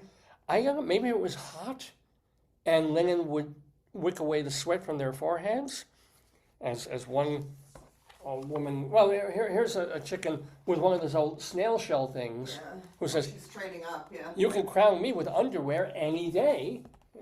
Yeah. Now, during the European Renaissance, English ladies also wore boring old chemises. However, as years went by, ladies' underwear became bigger and bigger. So let's see the evolution of the simple chemise. Here it is. Oh, it's cute. Moving to the stays lengthened. Chemises have more embellishments, and farthingales, they fell out of style in the 1600s. Oh, I've been reading it wrong. It's supposed to go this way. Oops. So Spanish farthingale is added. A pair of bodies, later called stays or corsets. I got it. This is in the 1600s. Became more common. Then you lose the farthingales, and then farthingales make a comeback in the 1700s. I don't know if you knew that. This time with an oval shape. When they came back, Yeah. And then in the late 1700s, side hoops extended skirts even further until at a certain point stays are renamed corsets from the French word for body. Tight lacing becomes the trend. Hopefully it gets better than that. And then here we come in the 1800s to the United States. Of course, every culture had those. How did it go? Wait, we must have skipped some. Oh, we did. Okay. In Asia, Chinese undergarments experienced similar shifts over time. In the 206, I would wear this. In 206 BCE, a little Chinese red garment. It's like an apron. And then they turned it more into apronish. The yang dong is similar to cover the dong there, is similar to the jinyi, but the back is covered. And then the Tang Dynasty, a strapless hezi. That sounds like a drink. If you don't like it, you throw a hezi fit. I'd like a strapless hezi, please. Sounds like a drink. Necklines and bare arms. Yeah. In the Song Dynasty of the turn of the first century, Moxiong makes higher necklines fashion again. The Yuan Dynasty starts to look like almost the corsets of the English. Hehuan Jin has a strapless top, but with buttons in front and ties in the back. Meanwhile, when were they binding women's feet? Zhu Yao covers less belly, tight around the waist, but then around the 1600s, you have much cozier than a corset, a neck strap, a back strap, and an upside-down triangle bottom. Starting to be more about underwear than I really want to know. Deep, yeah. Now here we get to, of course, every culture has those who march to their own cluck. Some, like American Civil War surgeon Mary Walker. Wait. Mary Walker? Really? Really? Traded petticoats for pants so she could more easily serve in active battle. Yeah, because you got a petticoat's going to drag you around. Despite Mary's earning the Presidential Medal of Honor, others could not look past her clothes. Here she is. So one of the first cross-dressing... Which is her wear? This is her. There she Why is is. she wearing a suit? She liked, I don't know. Just wear like pants and your shirt. You don't gotta wear a suit. Oh, look, the Chicken Times reported it. Wow. He's not doing well. Yeah. No, Oh, he's not good. you tell him, Mary. Mary was arrested several times for impersonating a man. Probably Trump was alive then too. But she said, I don't wear men's clothes. I wear my own clothes. Good girl. Mary was not the only one breaking free of corsets. An American underwear revolution was underway. And then we started getting seen. I'm just going to show the timeline. I'm not going to read most of these, but you can see what's happening here from the 1870s. Rather familiar there. Men's union suits got shorter. Women were starting to wear stepping chemises. This is really smart. I like it. This is That's chicken smart. I know these are like New Yorker covers, which is kind Yeah. of great. Yeah. Underpants. That's what it Underpants monthly. Until at some point, 1970s, bright colors and bold patterns are popular. Thong underwear invented in the 1970s for I guess men and women. And chickens. Waists moved higher in the 80s. Brand name waistbands in the 1990s. Do you think this makes my hips look hipper? That's a good looking chicken. Well, she's wearing Calvin Cluck. Of course, Yeah. you know. And then in the 2000s, What else would a chicken wear? you have Spanx and elastic girdles for fancy events. Today's underwear is cheaper and comes in more styles than ever before. With modern machines making them is a snap. Some underwear is still designed for special jobs. Other types of underwear are made for specific ages. See, there's an astronaut in undies. Let me see. Oh. Luckily, you get. Chickens were in space. Oh, I think they probably did send chickens into space, like when they were sending monkeys up there. Cultural tastes still matter. Oh, you'll love this. Look. Age appropriate. Oh, what's he wearing? It's a chicken in a walker wearing, I guess, Underwear. soakable underpants with a little, like, junior. Oh, that's nice. Maybe grand chick. Yeah. It's a grand chick. I like that. That's cute. Or as we like to call them, older fowls. Yeah. Luckily, Can you get. press the button for me? What does the man think of it? Surely it's my turn. Do you like my new What? Here's going back to the very beginning, sort of. Do you like my new underwear? Because I think I snailed it. That's just wrong. Why is she wearing a snail? I don't know. I thought she got rid of the snail hats. See you next time for. Well, he's not wearing a hat. Now he's wearing a snail codpiece. Yeah. I make my own slime down there. I don't know about you. So here's some Professor Chicken extra credit. Although underwear is the butt of many jokes, it holds serious clues about life in the past. Think like a detective and unravel hints about how people lived then and now. Okay. So ancient underwear can tell you about places and spaces where people lived. Like what animals did they have? Were the animals wild or domestic? Take Ötzi's loincloth, which was made of sheepskin. What clues does that give you about Ötzi's life? Ötzi was a perv who liked to do things to sheep, I think. Look at this sheep. This sheep looks exactly like back in the early days when I was recording this show. There was an internet screensaver of sheep that would just stand there and leap. Do you remember them? Yes. I haven't seen that in like 25 years. Yeah, you have. And it ruined a couple of my shows because they were leaping in the background and I couldn't stop them. Underwear also gives clues about plant life. For example, skilled workers in Uganda used bark from the mutaba tree to make clothing. In Tonga, they used the paper of the mulberry tree. Both cultures made bark cloth, but each used raw materials from natural environments. Underwear can show how connected a culture is with the rest of the world. As time marched forward, many countries started importing cotton from India. So they should have put this earlier in the book. Silk from China, rubber from Brazil. What materials are I should wear rubber underwear. That would be appropriate for me in my rubber room. Where were they made? What does that say about the society you live in? And then more stuff about technology here. This is getting a little too complicated to share with you all, but you can see there's a lot going on in terms of undies. Like other cultures, like the Japanese Edo period, had a class system most men wore a cloth belt called a fundoshi. But no matter what garments early people wore, they took good care of their clothing there. Holes were patched or darns, rips were mended, and yet, here it is 2025, and I can do literally nothing about my smears. Why? Why, God, why? For all the whys, wheres, whats, the constant thing about underwear is change. So now that you've learned about it, remember, the one thing not to forget is to change your underwear. That's what I've been forgetting. And so, and here we have again the evolution, all the way from Ötzi, who died in the ice floe, to Professor Chicken. Yeah, I love it. And that, my friends, is the history of underwear, including a selected bibliography. You want to talk about academic writing? Here it is, ladies and gentlemen.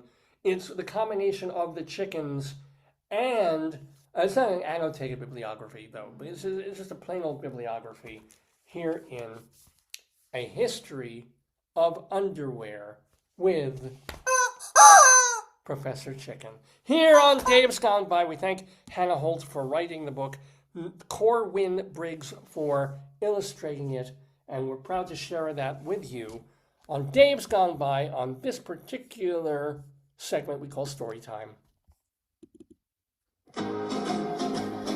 Tell me a story, tell me a story, tell me a story, remember what you said.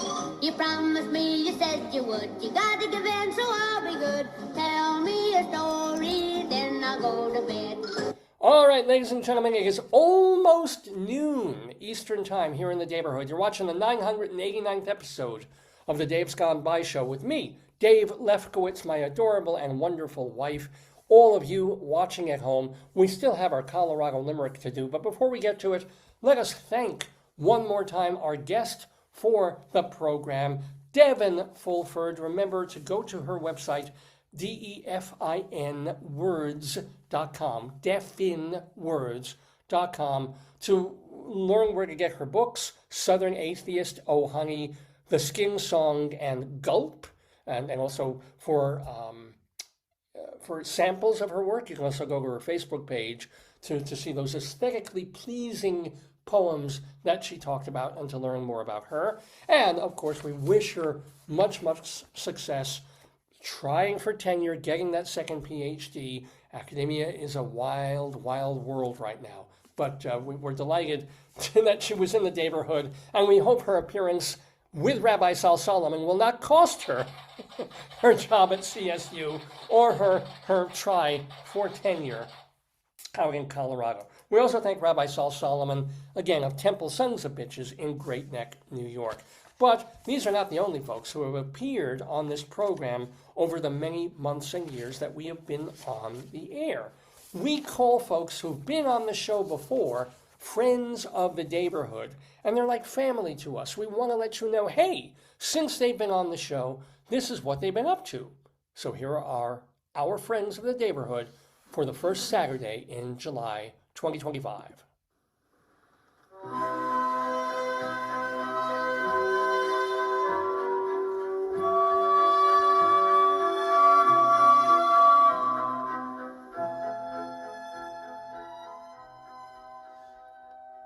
So just letting you know what people have been up to. For example, congratulations to our wonderful friend Ronald Rand, an actor, a writer, a painter too. His painting, Still Standing, ... still, is on view at Hendersonville County Public Library through September 29th. So congratulations to him on that. Also, big congratulations to Moshe Denberg, our great friend. They took their second album. He heads a band called Simus, which does klezmer and other kind of Jewish-style music. Their old record, A Lid for Every Pot, is now available on Bandcamp. So if you want to hear it or buy it there, please do. The band is called Simus, T-Z-I-M-M-E-S, headed by Moshe Denberg. Now, through the middle of July, go see at the Laurie Beachman Theater the play, Finding Dorothy Parker, which features both Julie Holston and Anne Harada, friends of the neighborhood. On July 5th, that is today, Dave Koenig is going to be in New York. He spends most of his time on cruise ships entertaining people there. But if you're in New York, tonight he's at Rodney's Comedy Club on 1st and 61st in Manhattan. Also today, if you're out on the east coast of Long Island, Marilyn May. She's in her mid-90s, folks. She is part of the Hamptons Summer Songbook, and you can see her perform at LTV Studios in East Hampton this evening. This is the last chance to catch Karen Finley's exhibit of drawings, paintings called More Desperate Than Ever, which is at Freight and Volume on Lispenard Street in Manhattan. And then today and tomorrow, your last days to catch Private Lives, the Noel Coward play, directed by our friend and my old alumnus from high school, Randy Packer, if you happen to be in Conroe, Texas. That's today and tomorrow. On Monday night, three friends of the neighborhood are taking part in Backstage Babble at 54 Below. Penny Fuller, Annie Golden, and Steve Ross, all of them Monday night at 54 Below.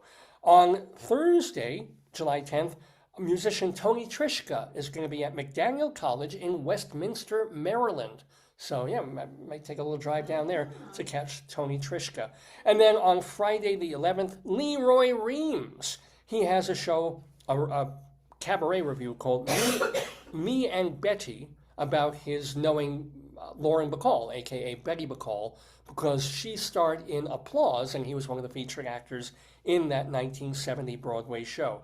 And that is happening where? That is at, also LTV Studios in the Hamptons. John Schneider, on Friday through next Sunday, he's going to be at the Fanboy Expo in Knoxville, at the Knoxville Convention Center in Tennessee. John Schneider, of course, Bo Duke in The Dukes of Hazzard. Now, on Broadway, Danny Burston is in Gypsy at the Majestic Theater. Alan Menken wrote the music for Broadway's Aladdin at the New Amsterdam Theater and off-Broadway's Little Shop of Horrors at the West Side Theater. Michael Garin plays piano at the Roxy Hotel Tuesdays through Saturday evenings in Tribeca. And then we come, of course, to Birdland, where Vince Giordano and the Nighthawks play Mondays and Tuesday nights. And, of course, Jim Caruso's cast party every Monday night at Birdland. Tickets, birdlandjazz.com. Evan Seplow is the founder and editor of StageBuddy.com. David Sheward is a theater critic for TheaterLife.com, CulturalDaily.com, and the best of all, TotalTheater.com. Vicky Quaddy does her shows, which include Late Night Catechism and Are You Smarter Than Your 8th Grade Nun? See her in Chicago at the Greenhouse Theater. And then Charlie Gross and Leslie Hoban Blake, they co-host a theater review show called Two on the Aisle. You can watch the episodes on YouTube, and you can also watch episodes of High Drama, the theater review show hosted and created by Eva Heinemann. Those are also on YouTube, and you can watch parts of that on Facebook. And those, my friends, are the friends of the neighborhood.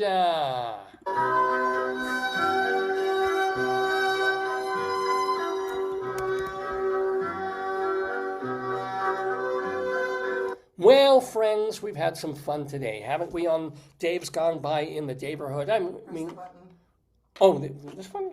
Yeah, we had fun today. Have we had fun today? Whatever you say. Yeah, I'm saying, I believe we've had fun. Do you agree? Why didn't I think of that? Well, because I did. I'm the host of the show. So, are you agreeing with me that we had a really wonderful time on the show today? What a wonderful idea. Yeah, okay. Anywho, but we're not quite done. Even though we've had Devon Fulford and Rabbi Sol in the neighborhood, we've had fun reading the chicken underwear book. Yeah. Now, I'm sure that line will be held against me somewhere. We've also we've talked about the eating competition and Joey and Mickey Sudo and Bob, was it Booker, the human lemonade drinking machine. Oh, that Badlands. Right. We've done so much. Maybe we should stop. But no, I can't, because we have one more item to do.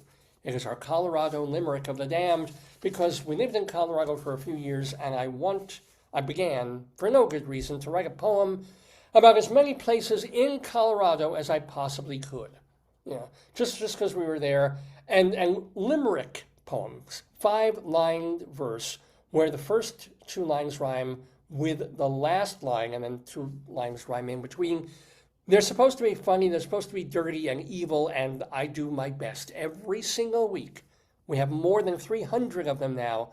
These limericks about places in Colorado. Today we go to Burkett, Colorado. So I'll tell you a little bit about Burkett, and then I will torture you with a short but marvelous poem about Burkett, Colorado. A limerick is a comic verse of 5 lines, in which lines 1, 2, and 5 will end with words that rhyme, and likewise verses 3 and 4 also end with words that rhyme. So this is a limerick. Rocky Mountain,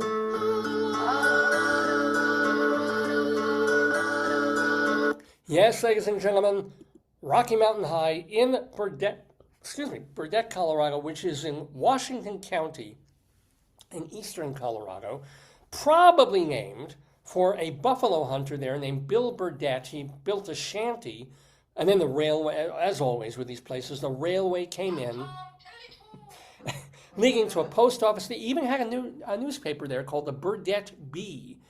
By the 1890s, the railroad came in. A subsidiary of the CB&Q line sold land there. And here's a quote from a postcard that someone wrote out in 1910. Well, the phone line from Burkett to Tinkham's has been put in already, and we're waiting for the switchboard to be put in. Then Burkett can talk with Otis and Yuma both. Wow. Well, you figured you can talk to both Otis and Yuma. Well, they're talking about chicken underpants, so they have a lot to say. Yeah. Anyway, and if you're talking about Otis, I guess that's an elevated conversation. Otis elevated. Anywho, the sparsely populated Burkett Cemetery is still there in Burkett in Washington County. So I do believe it is my civic duty. I said duty. My civic duty to do a poem about Burkett, Colorado, our Colorado limerick of the damned. Here we go. A twisted young girl from Burkett would torment and torture her pet. She grabbed an old mitten to strangle her kitten. It bit her, so it may purr yet. Kind of a happier ending than most of my. Amazing that you went for the cat thing before the cat got strangled. I am. You're psychic. I'm a witch. I'm psychotic. You're psychic. Oh, you're a witch yet? You're a witch, huh? Anywho. At least that's what I think you call me.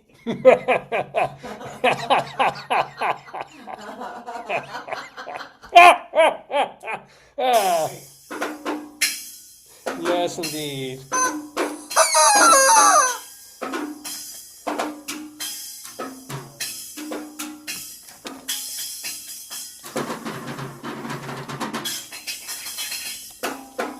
You've been watching the 989th episode of the Dave's Gone By Show. If you have comments, opinions, thoughts about them, keep it to yourself. I don't like it. No. Please email me, davesgoneby@aol.com. Dave, like my name, davesgoneby@aol.com. Or feel free to just message me or post on our Facebook page, Dave's Gone By. Remember that our Twitter feed is Radio Dave 2, Radio Dave and the number 2. Please remember also, we have an Instagram page. It's dave.lefkowitz. We have a, what the hell else do we have? We have a Blue Sky page. I don't even know what the hell it's called. We have a, davesgoneby.com, of course, is the place to hear and see all our older episodes and interviews and our skits and pieces, davesgoneby.com. We also have a channel on archive.org with all our stuff as well. We have our audio archives at castbox.fm. We have our YouTube channel, Dave's Gone By. There's lots of places to get a lot of the same material. Your best starting point is davesgoneby.com or this Facebook page. Well, is there anything else we need to cover or talk about? I think we've definitely exhausted the the Joey Chestnut hot dog competition talk. Yeah, no, I think Gotta we're... save it. So, ladies and gentlemen, we are finishing the 989th episode of The Dave's Gone By, Facebookio, Podcastio, Programmio, the stream. So we're taking the 9 off, and in honor of 71 dogs, not a record, but a pretty impressive feat, consumed by Joey Chestnut. We're taking a hot dog down too. And we expect to be back. Actually, we do expect to be back next week, unless something changes. So next Saturday, 9 until noonish or thereabouts, look for the 990th episode of the Dave's Gone By show. Love to see you there. Again, tell your friends, tell your enemies, tell everyone that we're out there and that we're doing this after 20-something years. And I've been pitching, no luck yet, but if you know anybody who wants a memoir of this program, who, I've been writing for a couple of years now, putting together the story of this program, and I'm about 3/4 of the way finished with it. I pitched it to someone, and it's like, thank you, but no thank you. I pitched it to someone else, thank you, but no thank you. If you want to see a book about this show and what it has been to do this program for all these years, to do 989 friggin' episodes of this, year after year, week after week, whether we were an hour or 90 minutes or 5 hours or whatever the hell we've been, contact me, please. davesgoneby@aol.com. You can self-publish on Amazon. I know I could self-publish, but that's me doing me and not someone else paying for me to do me. No one's going to pay. The book industry doesn't pay. Yeah, but how the hell am I going to sell my book? I would gladly self-publish, but what, I need people to buy it. That's the thing. I need a distributor. Did you do a proposal? No. I'm too busy writing the book. What proposal? No, I have a pitch sheet, but I don't have a thing for, like, here, sell it here, and sell it there, and sell it everywhere. I want to go around in, like, a filthy ice cream truck, ringing a bell, saying, buy my book, here, yeah. The story of my show. How Rabbi Sol Solomon was developed. Our Colorado limericks of the damned, our wretched puns of destiny. My terrible times at various radio stations.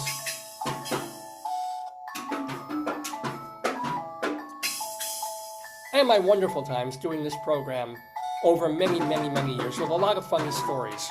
So I'm thinking about various options. But the option right now is for us to go and get lunch and go start our day as part of this holiday weekend. I hope you're having a fine and patriotic holiday weekend despite everything. Whatever side of the left or right of politics that you're in, do appreciate what country you're in and what it does for you, even if it's not always doing wonderful things for you. Proud to be an American, You don't have to be. I am. That's my choice. And I'm proud to do this program, Dave's Gone By, for you every single week in the Daverhood. Days gone by.